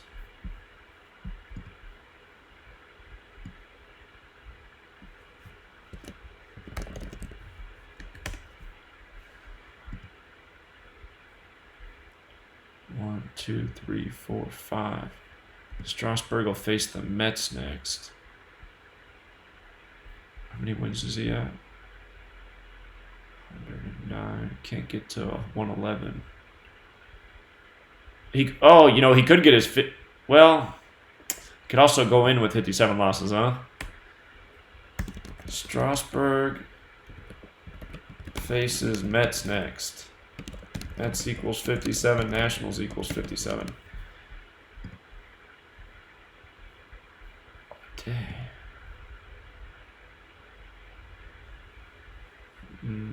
Probably won't. So his next career loss is 57. The Mets would be the perfect team to get it against.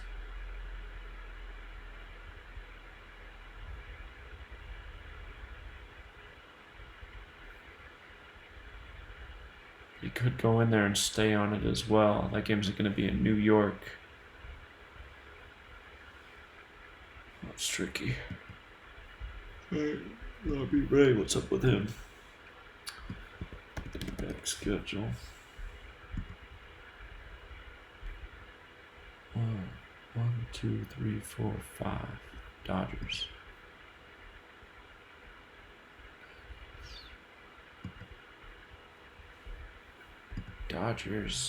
LA's got that 1399 connection if he became 9-9 against the Dodgers. Let's see, Dodgers. So just Dodgers 89, the reflection on 98.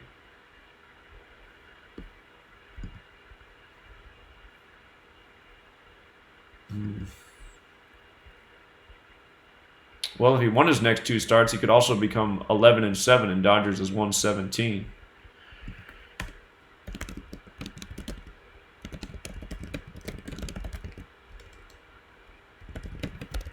That's not out of the question. That would actually be the most pure. And I thought is this: LA equals 13, 13 equals 99.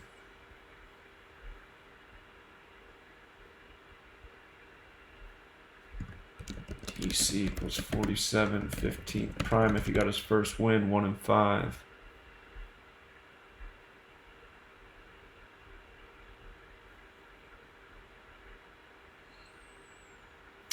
So again, if the Diamondbacks win, they'll be 3-3 versus the Nationals. Nationals is 33, but if the Nationals won, they'd be 4-2 versus the Diamondbacks. Arizona's 42, Diamondbacks is 42, and Nationals. If you use the rule for S, it's also 42, just like how Strasburg's 4-2 at Arizona right now. So yeah, that one's a little dicey. Talked about the Rockies winning yesterday and how if they won yesterday, it would get them to 2-5, Giants 25, San Francisco 25, and if they won today, it would get them to 3-5. Rockies is 35. The Rockies did pick up their 22nd win in the NL West yesterday on the 22-day numerology. Today, they could get the 23rd win on the 23-day. But the Giants have a shot at the date numerology, too. They can get their 50th win against the NL on the 50 date. San Francisco's 50. Giants are dead even right now, 55-55. Let's look at Bumgarner's splits here. Bumgarner didn't get traded. Thought he would.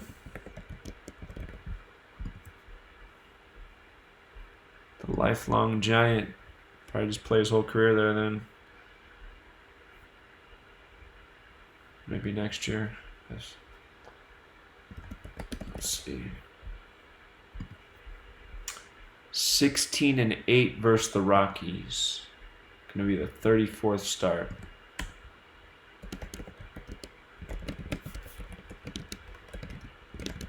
Make sure we don't have some connection in numbers there.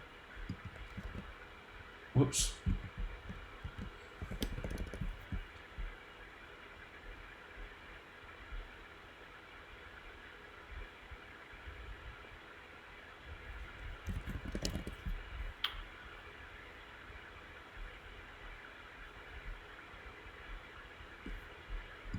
Okay. And John Gray. Actually, hold on. Let's see what his record is at Colorado's field. Coors Field. 6-6 at Coors Field. San Francisco 76. Bumgarner is 6-6 at Coors Field. San Francisco 76. And then John Gray. Let's check out his record.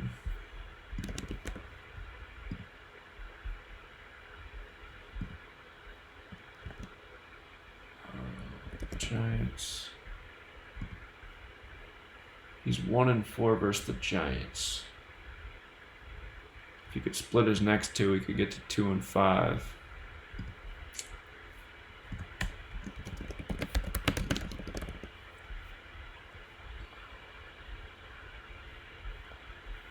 And Coors Field. 24-10 at Coors Field. Could get his 25th win today.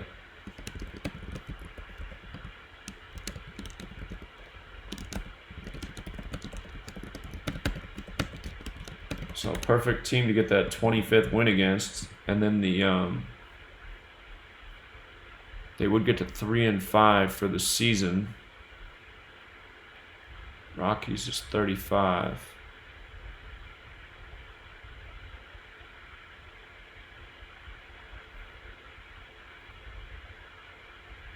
Can make an argument for Bumgarner though as well. Let's see who they pitch against next.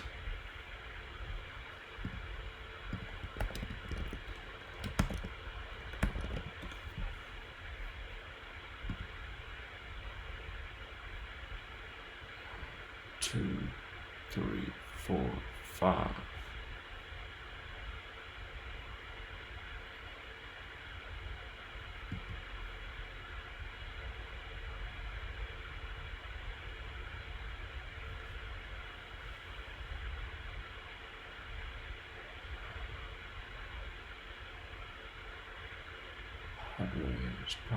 Padres.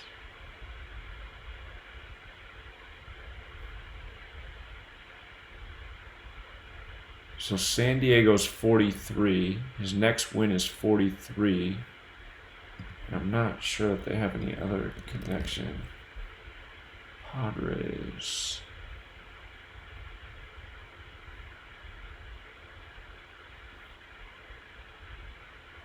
Okay. Don't see anything else with that. Okay.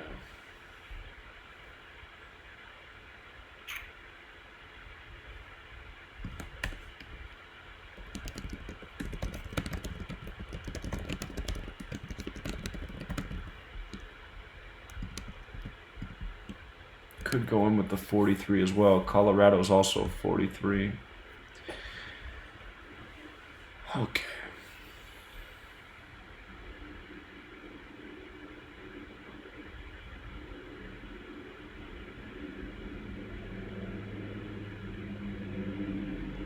What about Giants' schedule?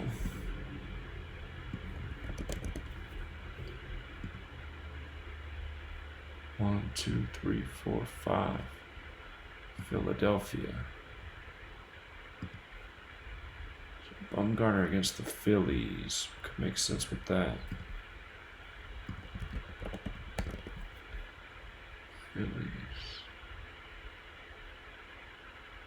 Phillies is 90. If he didn't win, he'd go into the Phillies series still on 90 wins.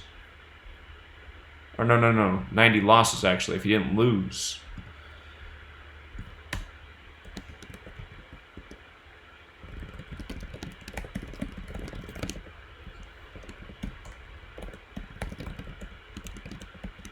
He's been pitching nice lately and getting no decisions. He did get a win in his last game, but there was a few games before that where pitched nice but no decision.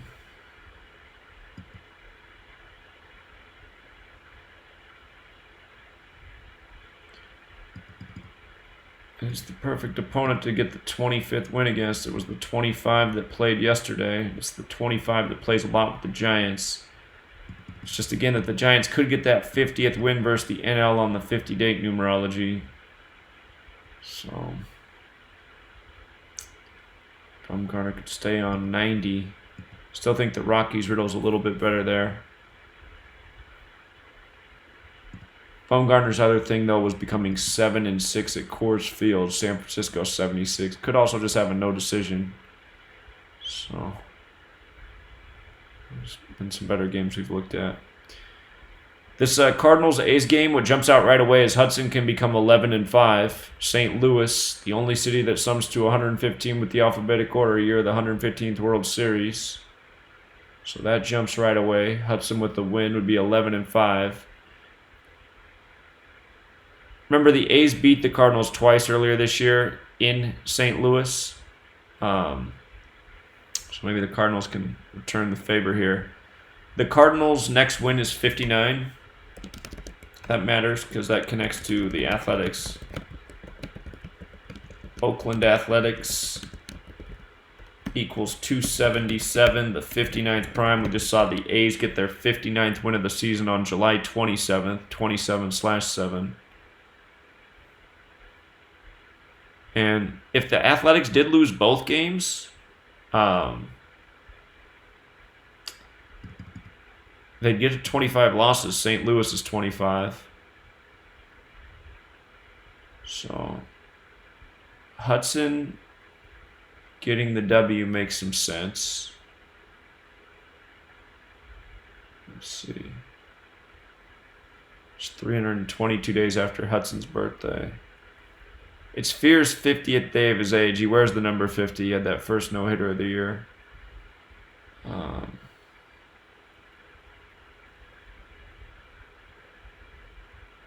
It's only the 18th game between these teams.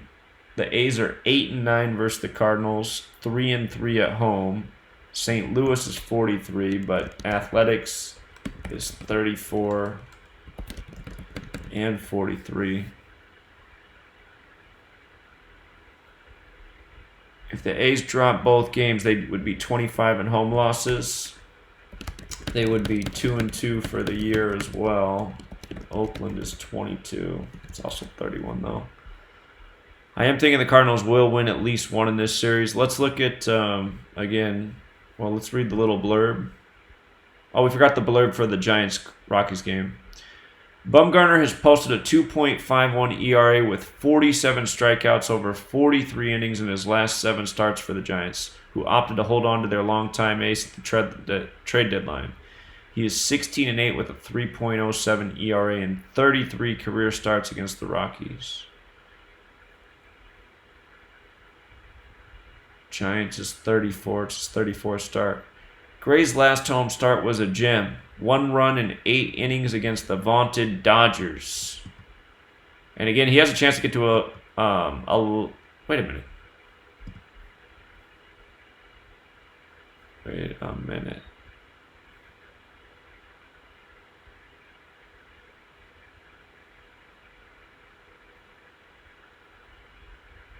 Who did we say? Who was Gray facing next? Did I forget to look at that? Or maybe there was nothing there with it?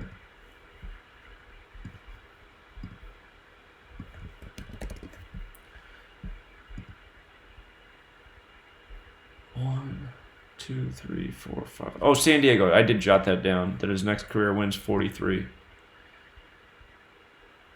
Okay.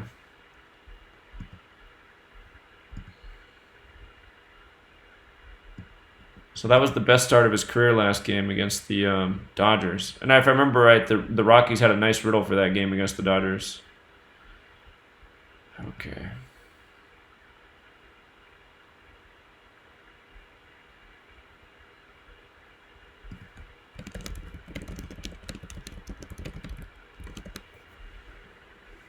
Okie dokie.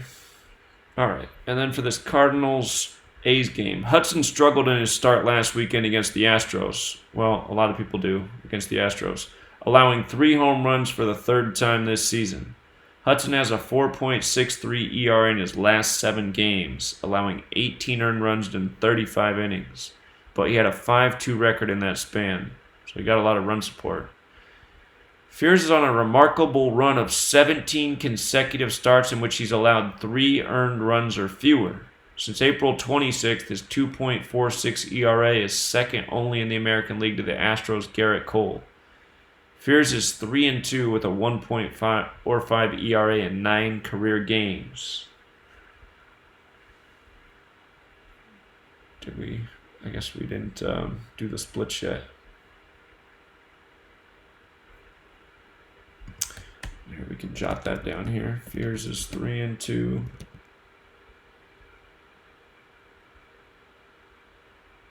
Those Cardinals. Let's go get some more information.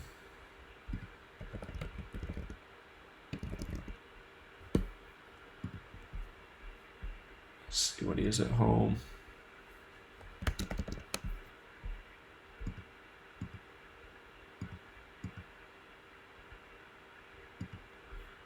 He's 10-3 at home.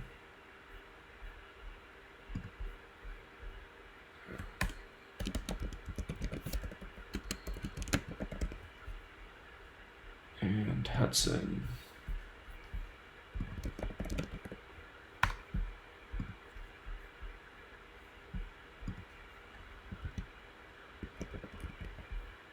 Never faced the Athletics before. Alright, yeah, he's never faced him. Okay. Again, just what's popping out about his thing is just that he can get to 11-5. Let's see who they face next. Cardinals schedule. 1, 2, 3. Wait, 1, 2, 3, 4, 5. He'll likely face the Pirates next. And I think the Pirates have the 114 connection as well. Yeah, they do. So if you got a no. Actually, it can't matter. Pittsburgh Pirates is 105 though as well. If you got a no decision, you could go into that game. Faces the Pirates next. Pittsburgh Pirates equals 105. Okay. Hudson has never faced A's. And what about Fears?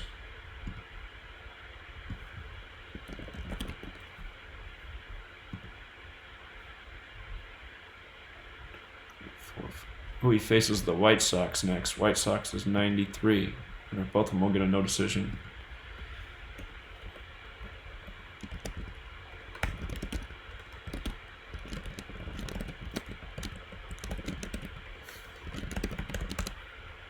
So there's a chance that neither of them get the decision. Their records would be perfect for going into their next opponents, which doesn't help us get a beat on it. Again, there's this thing, though, that if the A's drop both games, they would get to 25 home losses. St. Louis is 25, Athletics is 97, the 25th prime, so it could be fitting. But the Cardinals winning just one could also make a bit of sense. Getting that 59th win. Let's see who pitches tomorrow here. Yankees crushing the Red Sox.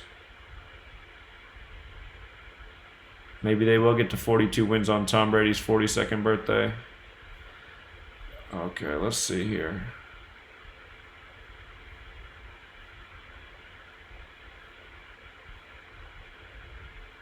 Wainwright. Tanner Rourke just got traded from the Reds. Is his record 6-6 right now? 6-7.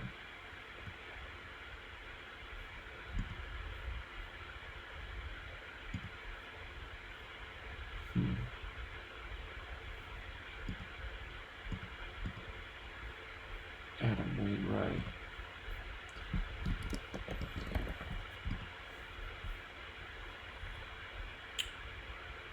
It's like 155 wins. Oops. Oakland Athletics is 155. Tomorrow Wainwright comes in on 155 wins. could sit on it too. And he'll likely face, we just see.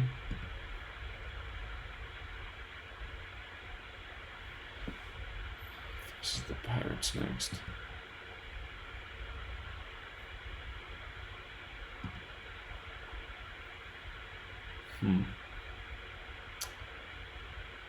About 7-7.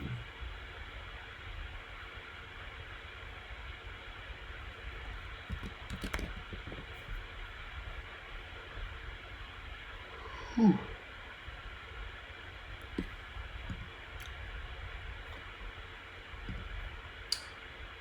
Okay.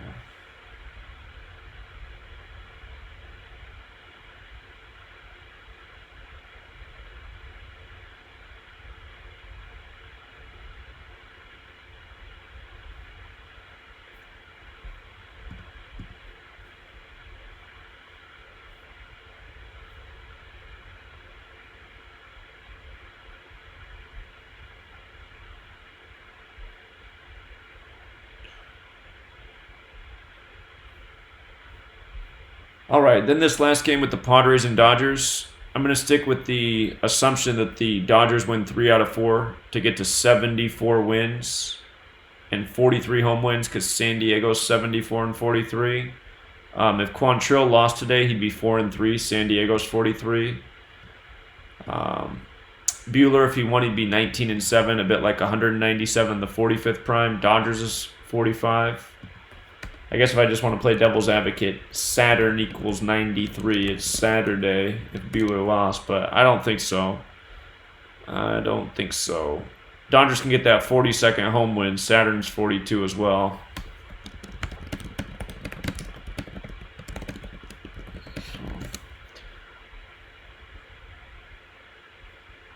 We can look and see who these guys face next just to be thorough, but... Oh, and what was the last blurb written here? Quantrill has become an immensely important weapon on the Padres pitching staff lately, filling whatever role is needed. Since June 23rd, he's made 3 starts and 5 appearances out of the pen, posting a 1.67 ERA in that span. So 7.38. So in the last 41 days, LA 41, span of 42. The Nationals got to Buehler after 4 scoreless innings and got him out of there in the 6th, having put 11 runners on base. Sloppy defense behind Buehler didn't help, so I guess his last start wasn't so good. But, yeah, I just, those numbers just look too good. That double San Diego tribute in the record. Let's look at the Padres schedule here.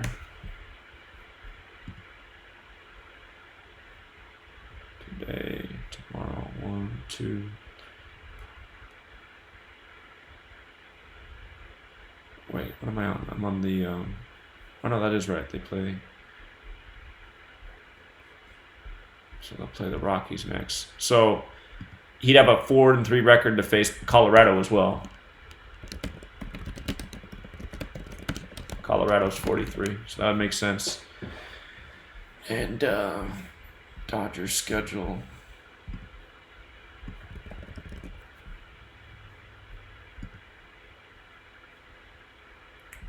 Tomorrow, 1, 2, 3, 4, 5. Diamondbacks. Anything makes sense with that?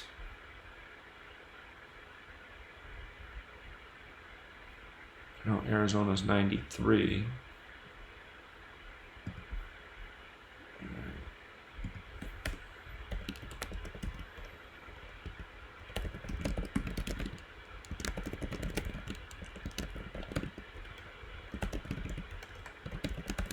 There's any 102 connection.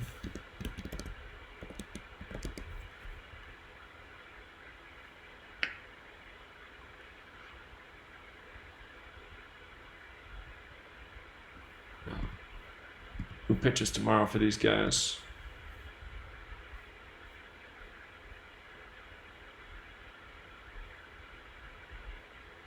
Maeda can get to 8-8. Dodgers haven't won the World Series since '88, and Dodger Stadium 76. Paddock could fall to 7-6 tomorrow. And again, that would get the record right where it makes the most sense. So, yeah, I do like the Dodgers to win the last 2 games.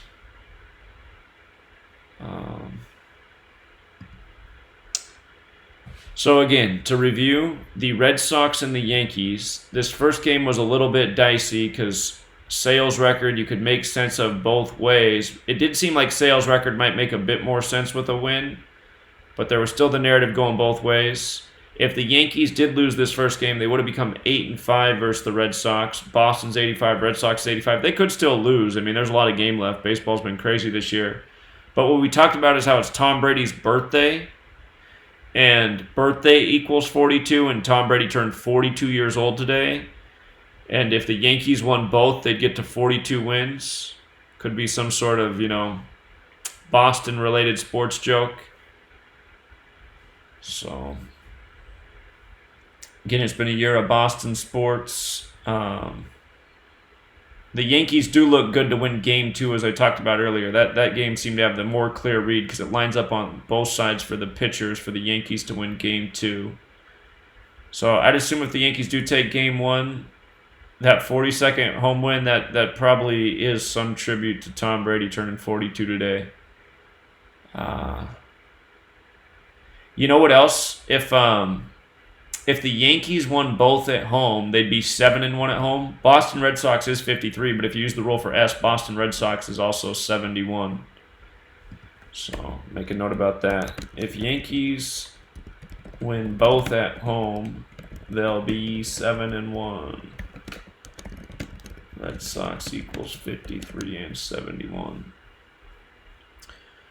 All right, this Brewers-Cubs game, which is underway if you're doing real-time betting and you missed earlier, Gio Gonzalez, his next career loss is 99. Wrigley's 99. Illinois' 99. Cubs is 9. So he could get his 99th career loss at just about the most perfect place in Major League Baseball. And if he did lose, he'd be 4-4 on the season. Chicago's 44. Or not 4-4 on the season, excuse me. He'd be 4-4 versus the Cubs if he lost. If he won, he'd be 5-3. Milwaukee's 53, but the game's in Chicago. And then Hamels, if he can get the win today, he'll be 7-3 on the season. Milwaukee Brewers is 73. Hamels could also become 7-3 at Wrigley. Again, Milwaukee Brewers 73. And the Brewers, if they lose today, they'd get their 23rd loss in the NL Central on the 23 date. They did pick up their 22nd loss in the NL Central on the 22 date. So the Brewers losing at least one more of the next 2 would make a bunch of sense because they'd get to 46 losses in the NL. Chicago's 46, Chicago Cubs is 46. So if the Cubs lose one of the next 2, they'd get their 45th loss. Cubs 45, Wrigley 45, Brewers also 45. So splitting the next 2 days does make sense. But to me, the Cubs got the better narrative today because of the pitchers. And let's take a peek at who pitches tomorrow. Oh, is it Sunday Night Baseball? No.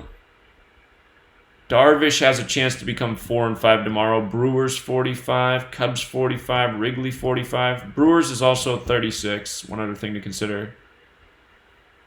So Hauser could fall to 4-5 at Wrigley as well. So we'll evaluate. I'd say if the Cubs end up losing today, I'd definitely take them tomorrow because splitting makes a lot of sense. And right here, you got a double 45 tribute, more Cubs Wrigley numbers. But I like the Cubs today too, so it's possible they win both.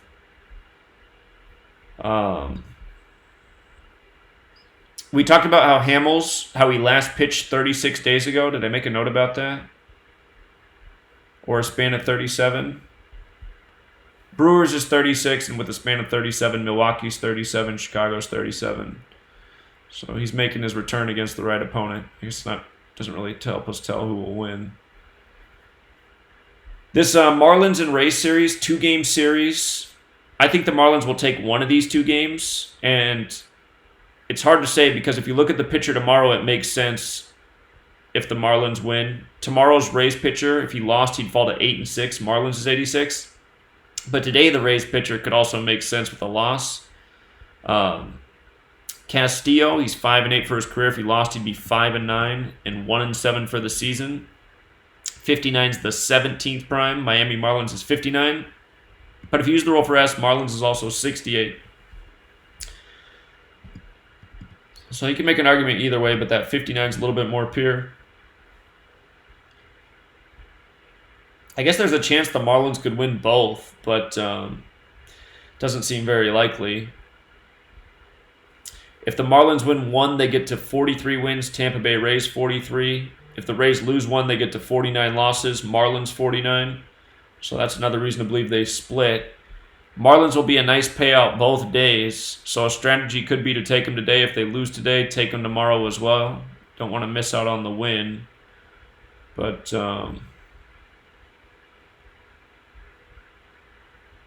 the cautious strategy where you could miss out on the win is to watch to see if they lose today. If the Marlins lost today, I think they'd have a real good shot of winning tomorrow because, again, that Rays pitcher could fall to 8-6 tomorrow and Marlins is 86. So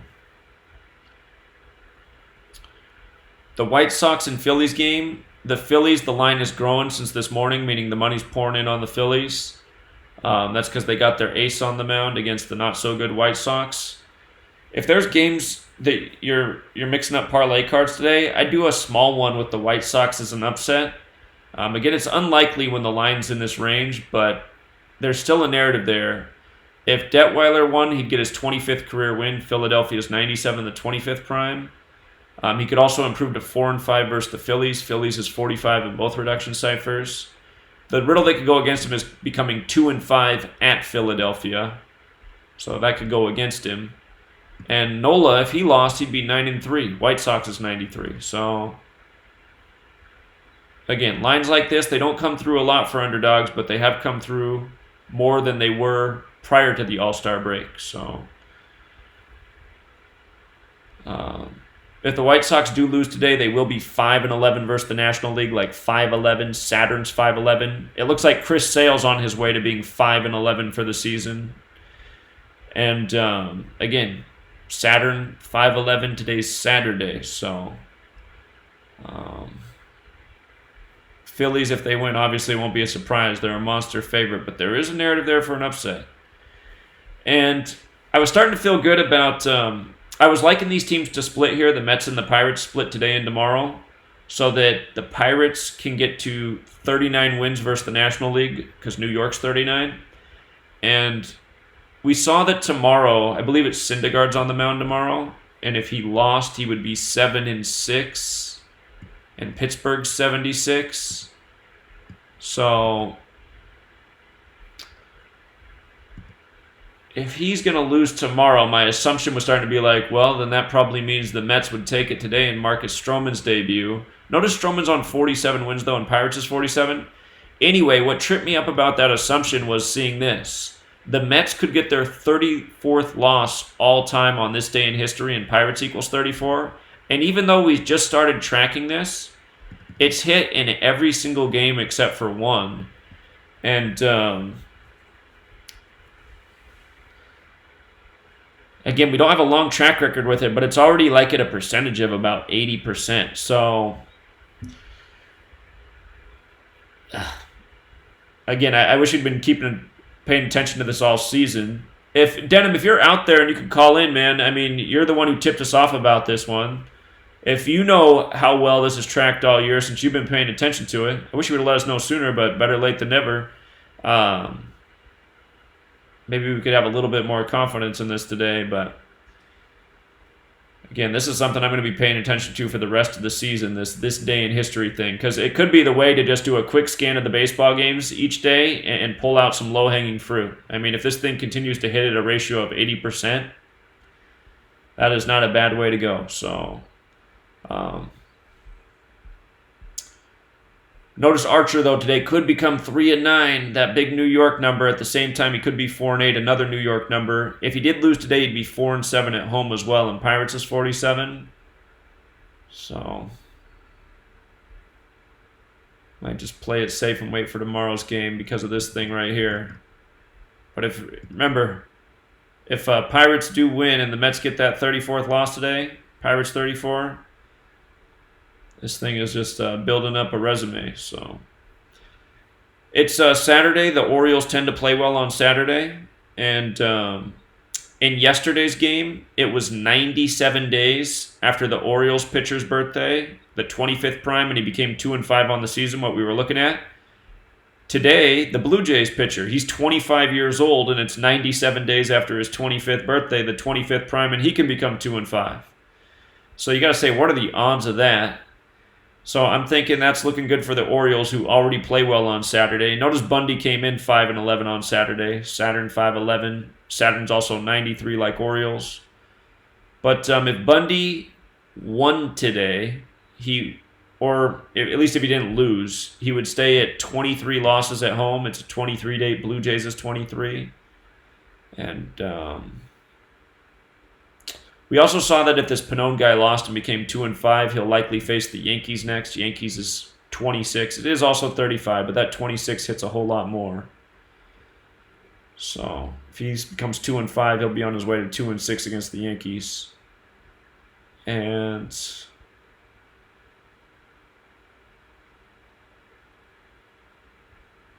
let's see, what else was it?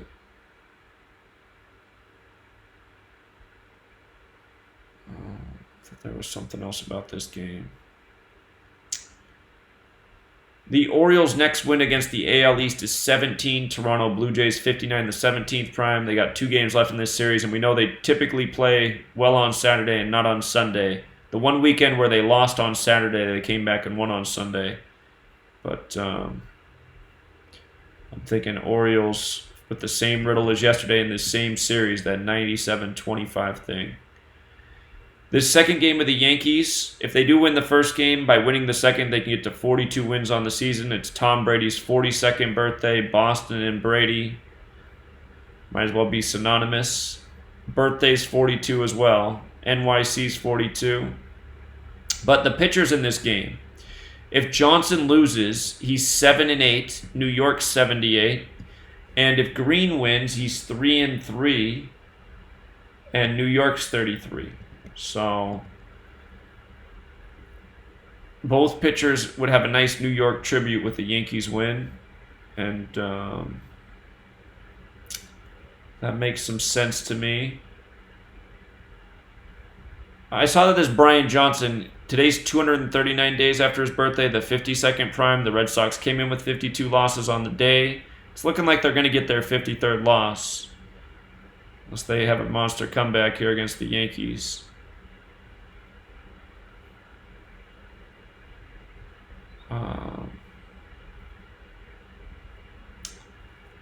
Talking about how if the Yankees lost both, they could become 5-3. If they won both, they'd be 7-1, and Boston Red Sox is 71.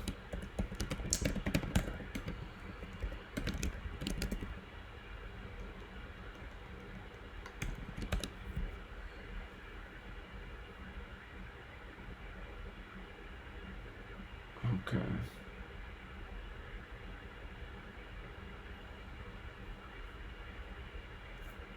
Okay, the Angels and the Indians. This line, wasn't this line higher earlier? Maybe that means money's going on the Angels. Several people have been killed in a shooting in El Paso, Texas. 2 weekends in a row. Okay.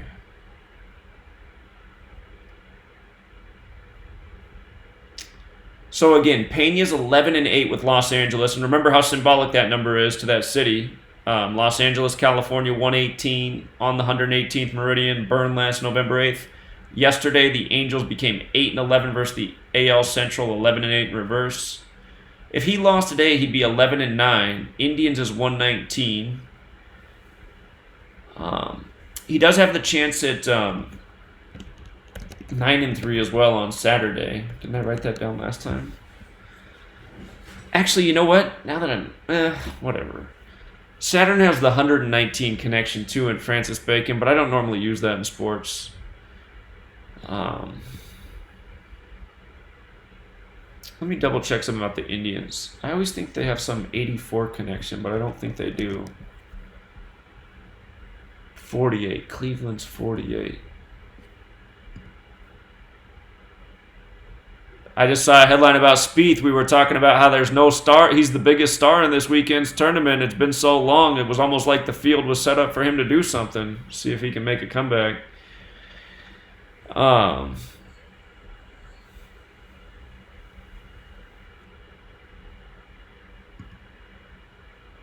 Hovland, he must be having a day. He's up there.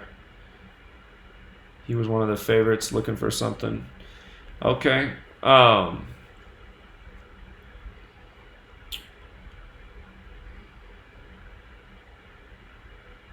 Okay, so Pena you can make sense of with the win or a loss. He is going to face Boston though, and if he lost, he'd be 8-4, and he'd be on his way to 8-5 likely against Boston. Boston 85, Red Sox 85. If Plutko lost, this is the upset narrative for the Angels. If Plutko lost, he'd be 7-8, Cleveland 78, and he'd be 3-3 on the season. Cleveland's 33. So his record would be very Cleveland with a loss.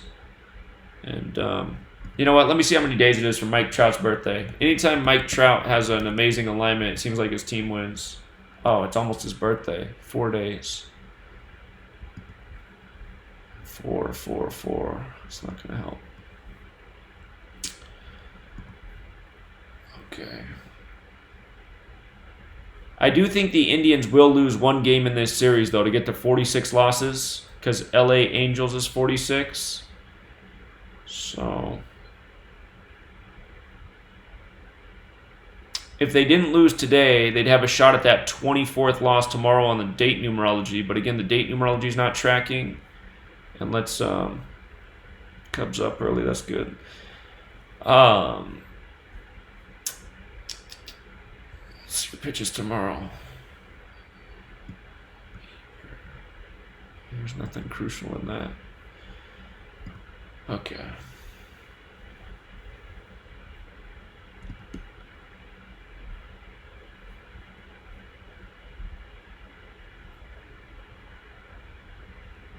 Yeah, Plutko, though, I mean, I just can't get away from it. His record would be so Cleveland. Then again, if he wins, he's 4-2 with a chance to get to 5-2 because he faces Minnesota next. And as we know, Minnesota's 52, the state that hosted Super Bowl 52. All right. Royals and Twins. Kyle, the Twins are big favorites tonight. They talked about how Gibson's best start of the season was against Kansas City. It was exactly 52. It was exactly 50 days ago, which is interesting because Twins is 50 and Kansas City's 50. If he wins tonight, he's 65-65. He evens up his career record. 65 has a numerology of 11.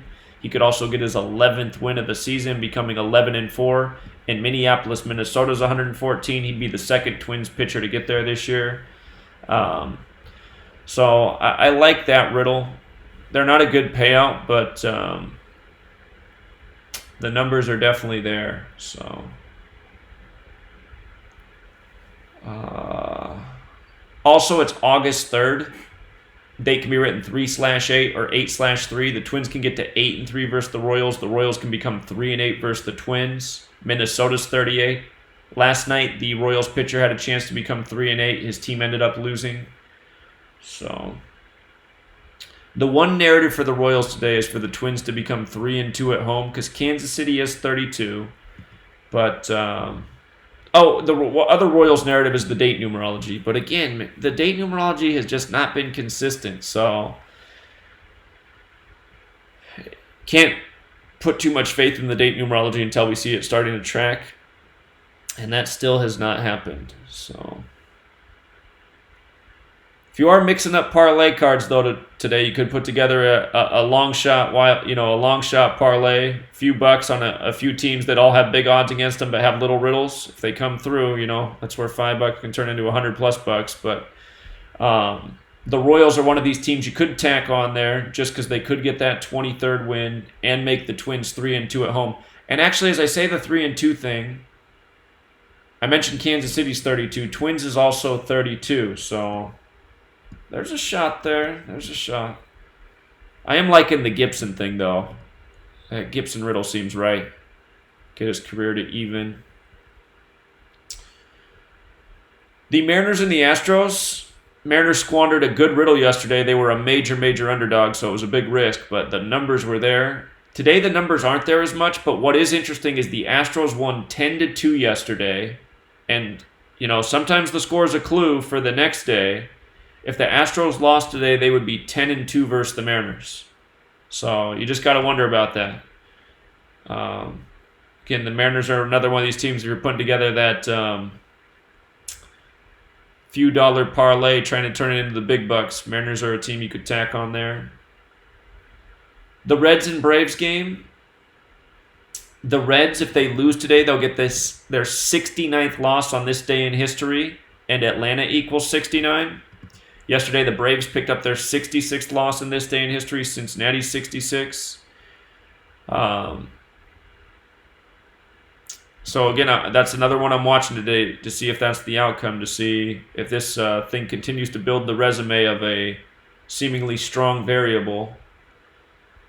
The other 69 that could play is Bauer is making his debut with the Reds, and if he did get the win, he would get his 69th career win. Atlanta 69, and I should mention that Cincinnati is 96, the reflection. So had I not been paying attention to this day in history, I would probably like that. Bauer's also making today's the perfect day for Bauer to make his debut with the Reds. It's his 199th day of his age, the 46th prime. Reds is 46. And Bauer has a good history against the Braves. Not a long history, but in 2 starts he's been impressive. 1-0 record. So Keuchel, on the other hand, if he wins, he'll become 4-4, and Reds is 44, so is Georgia. He's trying to get things on track here after his long absence coming back this season. So again, tight game, but so far this day in history has been tracking really well. Haven't been looking at it long enough to, put the house on it, but so far it's looking promising. So if Reds pick up that 69th loss, put another tally mark up.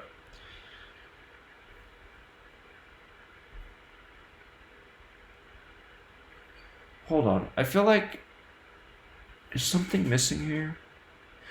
Also, if the Braves win today, they will be 3-3 versus the Reds. Of course, ATL's 33 playing down on the 33rd parallel. One other thought. Okay. And then Tigers. Today the line is really even, which is interesting. Isn't that line really interesting? As bad as the Tigers are at the Rangers? It's because Sampson has not been pitching well is why the line is what it is. Again, the trouble with this game is both pitchers are 6-8, and Tigers equals 78, so you can make an argument either way. And Texas is also 69, so you can make an argument either way. But what I've noticed when this scenario arises, when you're decoding sports, is so often what happens is the team or the player that can pick up the number, it's more about the opponent. So Boyd could become 6-9 versus Texas. Texas is 69, and Sampson could become 7-8 versus the Tigers. Tigers is 78. But it's still a little bit dicey because it's not always that way. It's better to just have a one-way street. If Boyd loses, the other thing going against Boyd today is he'd get his 44th loss, and that's the overlap number. Rangers in Detroit is 44. So it would be a fitting team to get the 44th loss against and to become 6-9 against, if you want to make that your tiebreaker. But it just seems, even though Sampson's been pitching bad, it just seems that this line should still be a little bit, a little bit more lopsided because the Tigers are pretty terrible. So we did talk about yesterday if the Rangers won, the Rangers would probably win today as well to get to 15-7 versus the AL Central, because 15-7 is like 157, the 37th prime, and Detroit's 37 and Rangers is 37. Yesterday the Tigers became 3-17 versus the AL West, like 317, the 66th prime, Texas 66. And one other concern for the Rangers is they could get their 23rd home loss on the 23 date numerology. if the date numerology comes through today, there's going to be some upsets, that's for sure. You just never know what day it's going to start up because we know how it is. Once the date numerology gets on track, it usually stays on track for a while, but you got to see it hit for about 3 days in a row, and then you know it's in the groove. So we have not seen that yet.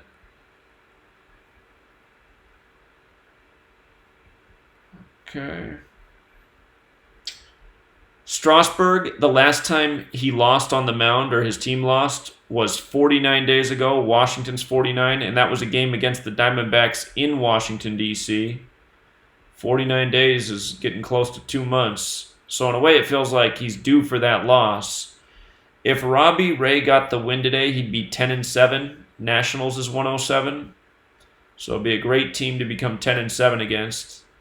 Ray has struggled against the Nationals in a big way. He's 0-5 versus the Nationals. If he won, he'd be 1-5. DC's 47, the 15th prime.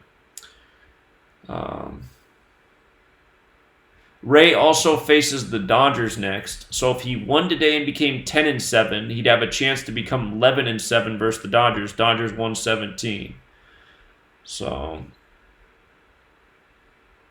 could the streak begin and end against the Diamondbacks is the question. Again, it was 49 days ago. It was also a span of 50 days. Let me just make an extra note here about it being a span of 50. It was a span of 50 days. Washington is 49 and 50. The word circle also equals 50. And it just kind of makes me think of like if his last loss came against the Diamondbacks and then he come back around 50 days later and his next loss is against the Diamondbacks, I just see some sort of symmetry to that. So he's 4-2 at Arizona. We know why. Again, Arizona and Diamondbacks is 42. It's hard to say where he would go from there. But the riddle would be through Robbie Ray for the upset. Again, 10-7 with a chance to get to 11-7 versus the Dodgers. And he pitched really well the last time he faced the Dodgers, so that's not out of the question.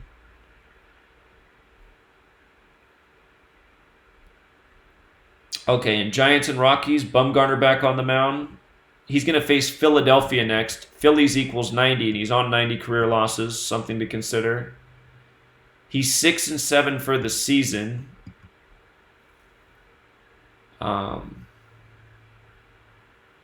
The reflection is 76, that San Francisco number. It's going to be his 34th start versus the Rockies. He's 16-8 against them, so he wins at a ratio of 2-1 against the Rockies. He's 6-6 at Coors Field. Again, San Francisco is 76, but the reflection's 67, like how he is 6-7. 67 is the 19th prime. Gray, who's on the mound today, his next win's 43. Colorado's 43 where he's pitching. He's going to face the Padres next. San Diego's also 43. So if he didn't win today, he'd probably get it against San Diego. The thing that's big for Gray today is his next win at home at Coors Field's number 25. And Giants is 25. SF is 25. So he get his 25th win at home against the right team. It's 109 days after Bochy's birthday, the 29th prime, Rockies 109. The Rockies could get their 29th win today. To write that.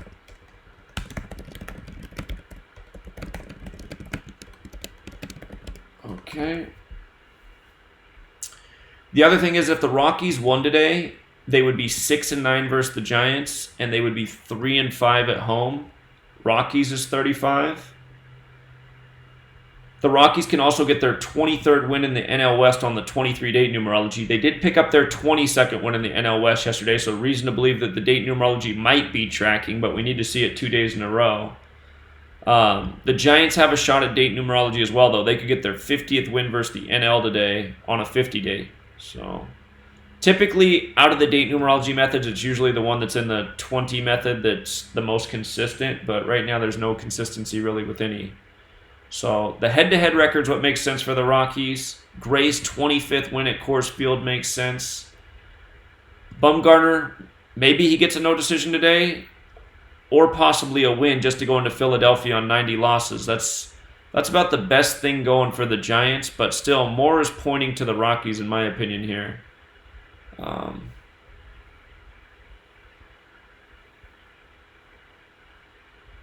then this Cardinals Athletics game, Hudson really stands out that with a win he'd be 11-5 because again St. Louis equals 115, the only city with the alphabetic order that sums to 115, year of the 115th World Series.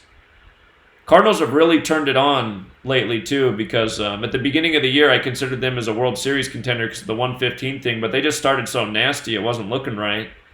But look at them now; they're not too far off from one of the better records in the NL. They did drop 2 games earlier this year in St. Louis to Oakland. It's probably about 2 weeks ago, maybe 3 weeks ago. But Hudson, the fact that he can become 11-5 today, that really does stand out. We did see that he'll face the Pittsburgh Pirates next, and they're 105, so maybe he gets a no decision today and becomes 11-5 against the division rival. Oh, hold on, we got a call here. Caller? Hey, what's going on, Zach? What's up, man? You still doing the Decode? Uh-huh. Okay. I was checking to see if you got my text. Headed down to PBS. It's gonna broadcast live. I was saying if you care to join me after you get done with the Decode. You're broadcasting live where at the stadium? Yep.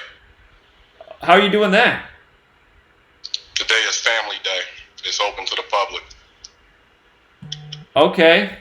But, I mean, how are you broadcasting live? Like, where's the broadcast at? They got Wi-Fi. Oh, you're doing it on YouTube. I see, you're doing it on YouTube. Okay, I got you. Yeah. Okay.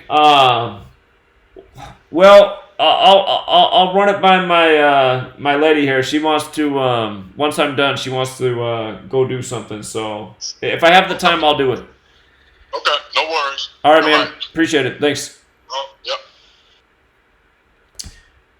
Okay, but that 11-5 staring me in the face, but looking at the next opponent, I'm saying, maybe he doesn't get it today. Maybe he gets a no decision and gets it against the Pirates, going in 10-5 against them. Because we just see how many pitchers go into that next game, with the perfect record, and Pittsburgh Pirates is 105 where he already is.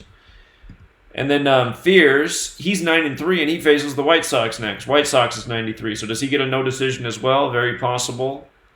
So that makes it hard because it's hard to make a call off the pitchers knowing that. If the A's did win today, they'd even it up with the Cardinals 9-9. They're 8-9 against them all time. They're 3-3 at home. That's tricky because St. Louis is 43, Athletics is 34 and 43. And the other thought was if the A's drop both games here, I think if the A's lose today, they'll probably lose tomorrow as well to get to 25 home losses because St. Louis is 25. Athletics is also 97, the 25th prime. If the Cardinals didn't lose today, they'd stay on 50 losses on the 50 date. And the other thought is, I just said that about 25. The other thought is if the Cardinals just win 1, that could also make a bit of sense because Oakland Athletics is 277, the 59th prime. Just like how on July 27th, 27/7, they got their 59th win of the season. So the Cardinals winning at least one of these games makes a lot of sense. Possibly 2. And here, let's double check who's pitching tomorrow. Did we cover that earlier? Oh, yeah, we couldn't get a... We saw that Adam Wainwright's coming in with 155 career wins, and Oakland Athletics equals 155 as well. So perhaps he stays on it. The other thing is he could get his 156th win. When you write out 33, it equals 156. Sunday equals 33. Not crazy about the Gematria with the day of the week, but there's a little thought to it. And then Tanner Rourke's making his debut for the A's tomorrow. Mediocre pitcher who came over from Cincinnati. So he'll be facing a division pitcher. Okay,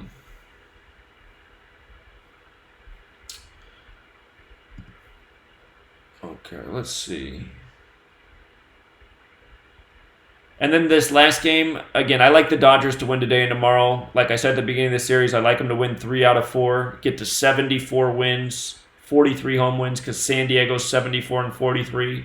If Quantrill loses today, he'll be 4-3. San Diego's 43, and he faces Colorado next. Colorado's 43. Let me double check one thing about to make sure he's not pitching in Colorado. I think he's pitching at home.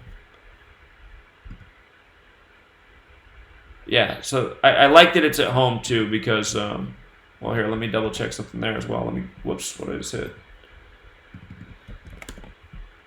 Or whoops, that's not what I want. San Diego. Okay, good. So yeah, if he loses, he's 4-3 to face Colorado. That makes sense as well. God, Dodgers are a monster favorite though, so I guess if I was gonna bet it just to get something out of it, I would parlay today and tomorrow's game, just because then your odds are decent.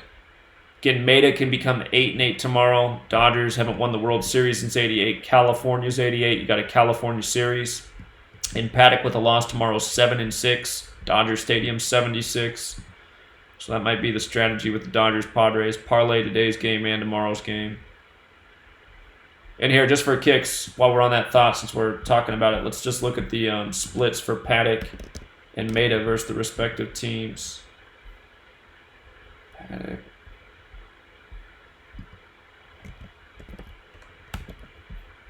Dodgers. 0-1 versus the Dodgers, but he's pitched pretty well. And Dodger Stadium. 0-1 at Dodger Stadium as well. And then Maeda versus the Padres.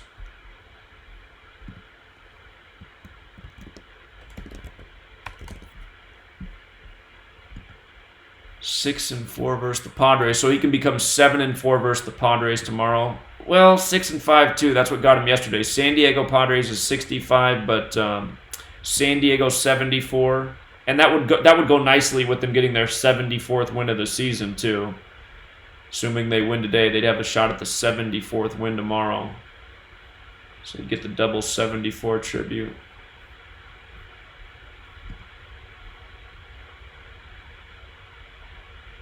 All right, let's stay on top, Cubbies. So, if anybody has anything to call in about, now's the time, 509-731-0567.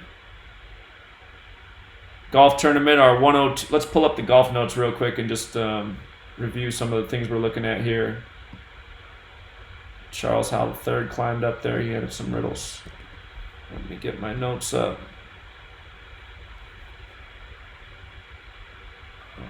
PGA Wyndham Championship. Okay. So we know what's up with this Hunon. His name's 102, just like Wyndham Championship. That was the key number we identified in the decode. Hovland, I forget what he had going on. It's his 10th event. So V. Hovland's 118 like Greensboro. Again, he was one of the favorites, even though he hasn't won anything, because he's one of the stars coming out of Oklahoma State, along with that Matthew Wolff. And he's the guy who has more hype, even though Wolff was the guy to beat him to winning. And this Poston, I think he had the connection to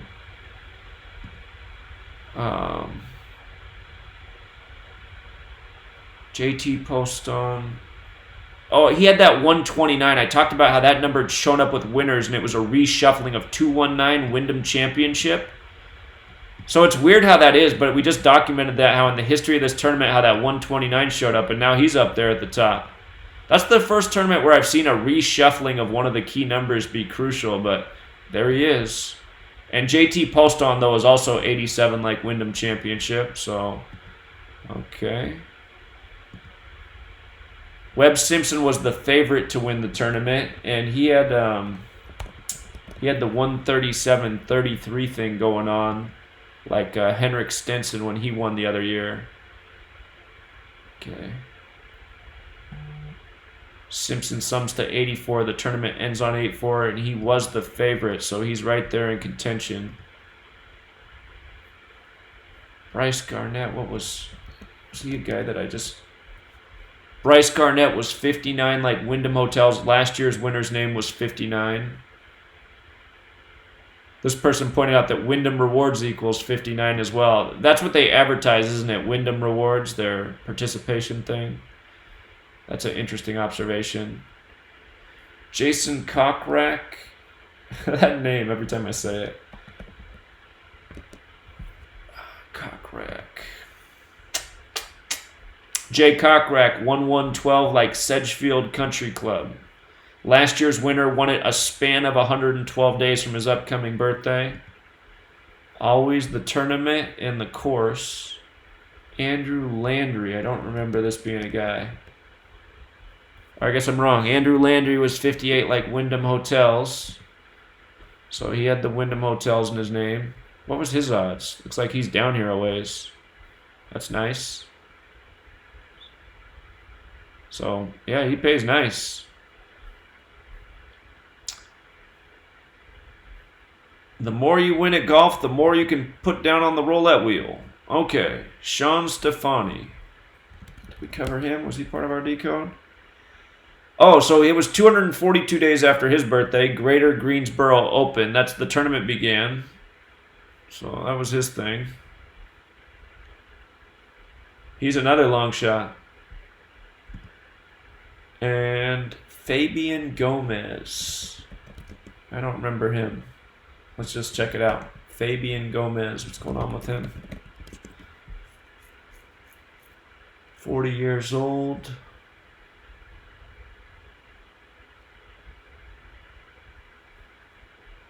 Alright, let me try it out. Remember, when there's accents on a letter, it makes it a null value in the Gematria calculator, but I think it's supposed to be that way. Alright, Gomez. F. Gomez. Well, I did mention something about 83 and 38 showing up in the names of winners, and I don't know how it connects to the course or the tournament. Last week it connected to the course and the location. But so I was just like, is it something about this tournament following that tournament? But if you watch the live decode we did, I said there's something up with 38 and 83. So, let me try it without the accent, see what it looks like. F. Gomez. Well, all I see is that 83 thing, and that's a mystery number to me. Here, let me type in Wyndham Rewards since that guy pointed that out. Wyndham Rewards. Nope.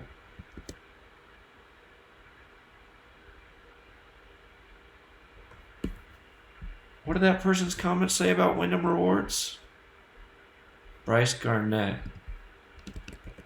Wyndham Rewards. Bryce Garnett. Oh, I see. It's the 76 and the 202. Okay. I see. All right. Sepp Straka. What did he have going on? Oh, I'm on the wrong thing. 24th event. The tournament ends 95 days after Straka's birthday, and Sedgefield Country Club's 95. So the tournament ends nicely with his birthday. And Charles Howell III.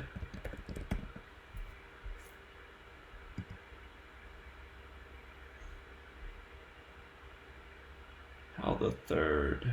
102. Yeah, so he had the 102 connection like Wyndham Championship. 42 days after his birthday.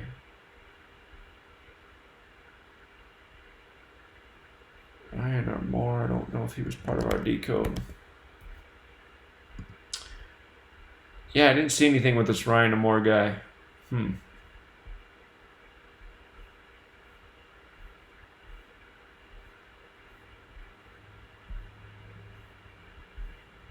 Let me look. I missed it if there's something with this guy.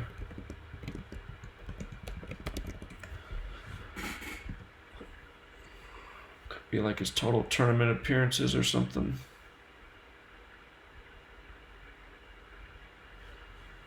Let's see. 162nd event. 1 win, 8 top 10s. No.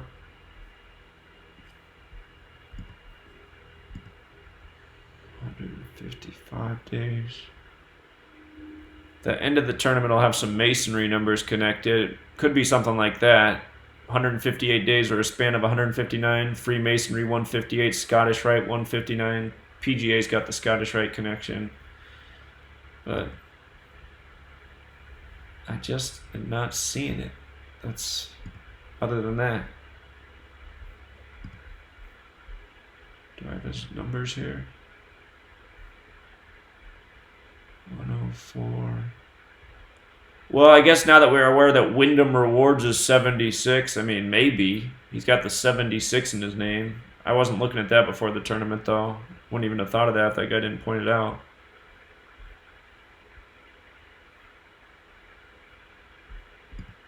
Okay. But yeah, anyway, just keep an eye on it. The numbers we identified are the numbers that are coming through. Again, it's every week it's the tournament and the course. So, wow, this guy really fell down. He didn't have the numbers though, but it was so interesting how that one day how him and Hunan, who are both South Korean, were both the leaders, and I was like, what is it about him? Well, I guess he hasn't fallen that far down. It's just that it's so this can really, a lot of this can really swing. Henley had a nice connection. I know that. He can still get up there. Where's Henley at? R. Henley's 87 and 102 like Wyndham Championship. So he's just on the verge of the top 10 right now. Teeter guy. Ches Reavy. Come on, Ches. Ches has the numbers too. This Siwoo Kim won the other year. He was way down there in the rankings. Didn't seem right based on him just winning not that long ago. So yeah, all right. It looks like we're going to do well in golf again, though. I mean, a lot of our guys are up there, so. Okay.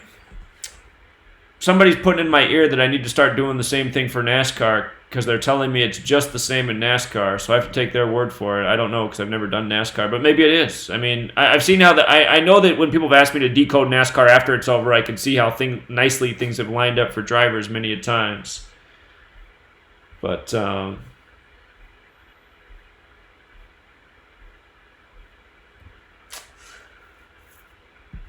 yeah, there's a part of me that's thinking about doubling the price of this and hiring a few of you who are good at this. I know some of you guys are trying to go out and start your own Patreons. Well, you're probably not even here right now because you're doing your own thing. But anyway, I mean, if there was more of us and we actually had like a place where we could sit and work each morning and work together and talk in person and exchange notes, I think it could help take it to the next level. Theoretically, if I doubled the price, I'd be able to hire at least 2 more people. As long as people didn't go away. But if I do hire people, I don't want to do it online. I've tried to work with people online, and I don't trust it. I want to, like, if I'm paying you, I want to see you, and I want to be in the same place as you. So, I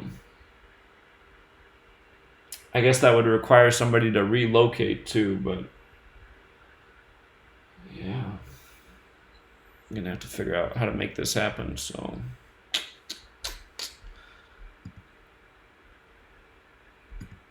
Anyway, I will put up the review video. It doesn't look like anybody has anything to call in about. Oh, let me check the chat.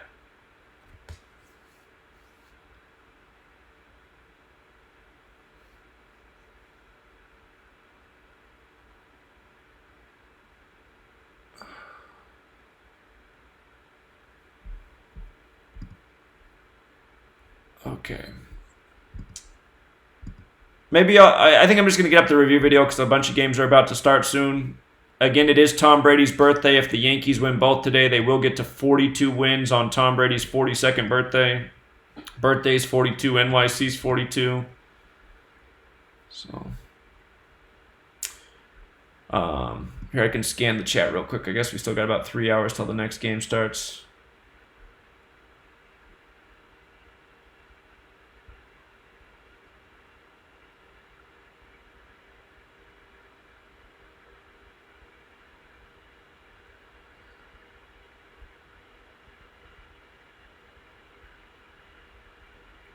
Pay attention to the 5 and 11s today. It looks like Chris Sale's going to lose. I doubt he comes back. That 5 and 11 on Saturday makes sense against Saturn's 5-11. There's a few 5-11s up on the board in today's games, including the Orioles pitcher coming in with a 5 and 11 record.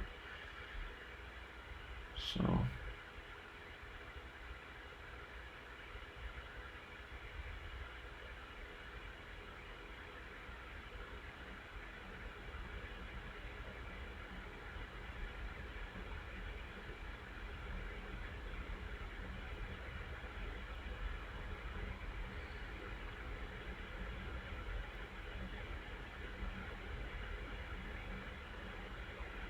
Oh, that's one more thing I want to check here. The win streaks today.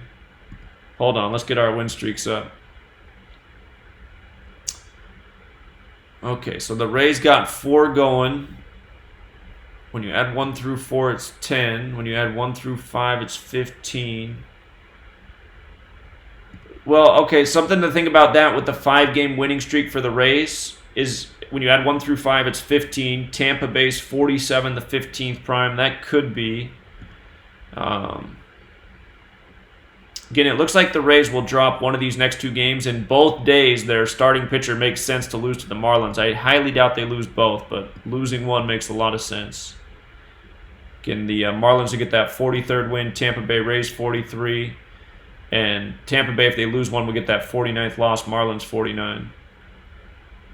Red Sox can lose 6 straight today and possibly 7 straight.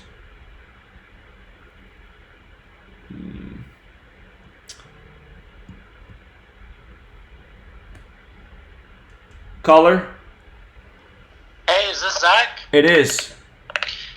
Hey, I just saw this video you posted about the FBI considering conspiracy theorists a national security threat. I think you posted it yesterday. 2 days ago. 2 days ago? Yeah, well, the FBI was actually at my house yesterday, like right after I saw the video. Well, August might be their month. I got visited by the FBI last August 21st, 2019. What did they come to your house for? Well, it was actually for my brother. He posted an Instagram comment on the Anaheim Music Festival saying basically anyone who goes to this event will witness the worst American tragedy since 9/11. And they came here and told him they could have charged him with a Class 2 felony. Is that right? Well, I swear to God. Well, that's very interesting. Yeah, you got to be careful because they're definitely. I said 2019. They came to my house last August 21st, 2018, and they falsely accused me of saying something that I'd never said. And I actually laughed at him when he said it. I said, I never said that. He goes, oh, I have the evidence right here. I said, okay, show it to me. And he goes, here, it's on my phone. And he started playing around with his phone, scrolling. And I was like, okay, I can't wait to hear it. And he's like, oh, I thought I had it on here. He's like, you know what? I'm going to tell you what. I'm going to go back to the office, and then I'm going to get it, and I'm going to bring it back here. I said, I don't think you are, because I've never said that before. And sure enough, he didn't end up coming back, but he sent me an email, and he said, here, I found a clip. Here, listen to it. And then I listened to the whole clip. It was a 15-minute clip of me talking, and I didn't say anything even remotely close to what he accused me of saying. So... yeah, they are definitely watching, and I know that they'll even pin a false accusation against you. But yeah, definitely be careful about how you phrase things. I never say anything will happen, but I put out warnings of this could happen. Keep an eye out. So Right. I just saw the video, and I just wanted to let you know it was pretty freaky. I'm sure it was. I wasn't happy when the FBI came to my house last year either. So. Yeah. Well, all right. Thanks, Zach. All right, be safe out there, man. Tell your brother. You said it was your brother, right? Tell him to be careful how he words things. So. Oh yeah, for sure. Our mom and dad are like freaked out. How old are you guys? Beyond oblivion. How old are you? I'm 21 and he's 19. Yeah. Just be careful how you word things, man. It's an age where somehow they keep track of everything. I guess it's just like computers and surveillance. So where did you say you left the post at? Where was it posted at? It was on Instagram. It was on Anaheim Music Festival. It's going on that next weekend. The same weekend, August 10th, August 11th. Okay. I see. Yeah, just be careful, man. Lesson learned. But yeah, they like to instill the fear. All right, man. Appreciate the call. Yep. All right, see you, man. Yeah.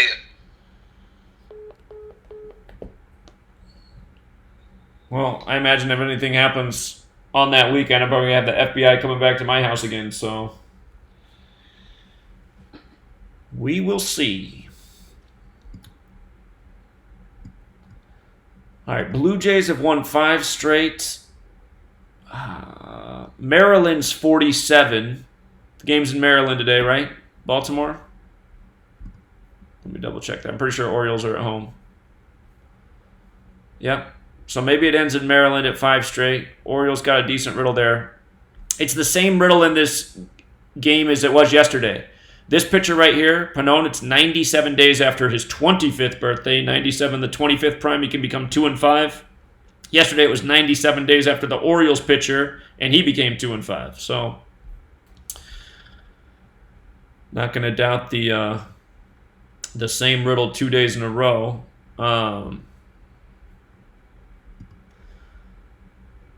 Whoops, what do I want? I want the streaks here.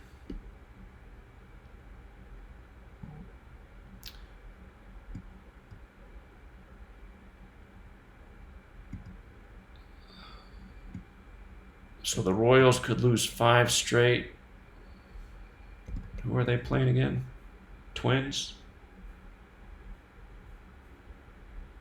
They're at the Twins. Whoops. Getting dyslexic. If they lost 5 straight, when you add 1 through 5, it's 15. Again, Minnesota's 47, the 15th prime. So to lose 5 straight at Minnesota could make some sense. And let's see. No streaks in the NL East. Brewers on 2 losses. Brewers look like they could lose again today. No other big streaks. So just that relationship with 5, 15, 47, which is a bit mathematical. I mean, I'm not real crazy about that thought, but they sort of make sense. To lose 5 in Minnesota and to end the streak at 5 in Maryland. And if Tampa won, they could win 5 straight again. So it's funny that all 3 that can have the 5s, Tampa to 5, Toronto ending at 5, and Kansas City losing 5. All 3 of those games happen to be in locations that have 47 connections. Tampa Bay's 47, Maryland's 47, and Minnesota's 47.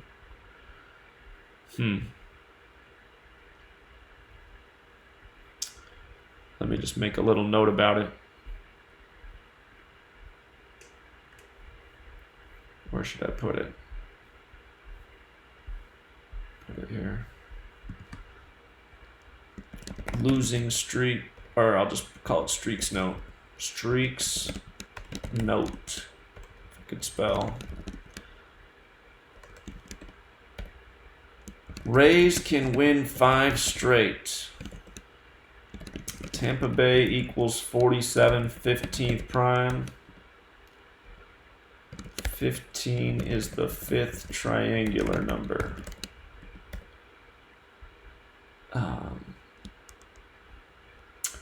Blue Jays win streak can end at 5. Maryland equals 47. So, and then Kansas City can lose 5 straight.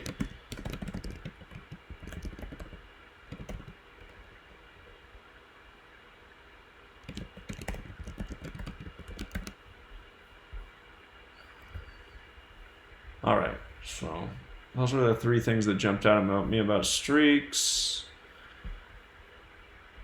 And it's going to take a miracle for the Red Sox. But yeah, that Chris Sale becoming 5-11 on Saturday was there. And I'm really starting to think it is the Tom Brady joke. Yankees beating them twice. Getting to 42 wins on his 42nd birthday. Remember, football's 83, Tom Brady with the 8-3 birthday. Peyton Manning, the other face of the league, born on the 83rd day of the year, March 24th.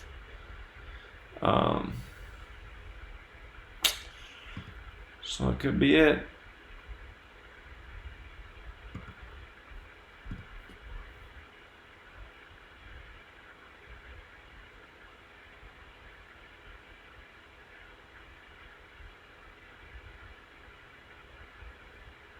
All right, we'll wrap it up there. I'll get up the review video. Thank you, everyone, for participating. And be back tomorrow, same time. Like I said at the beginning of the stream, didn't have to travel this weekend, so wanted to do the live streams.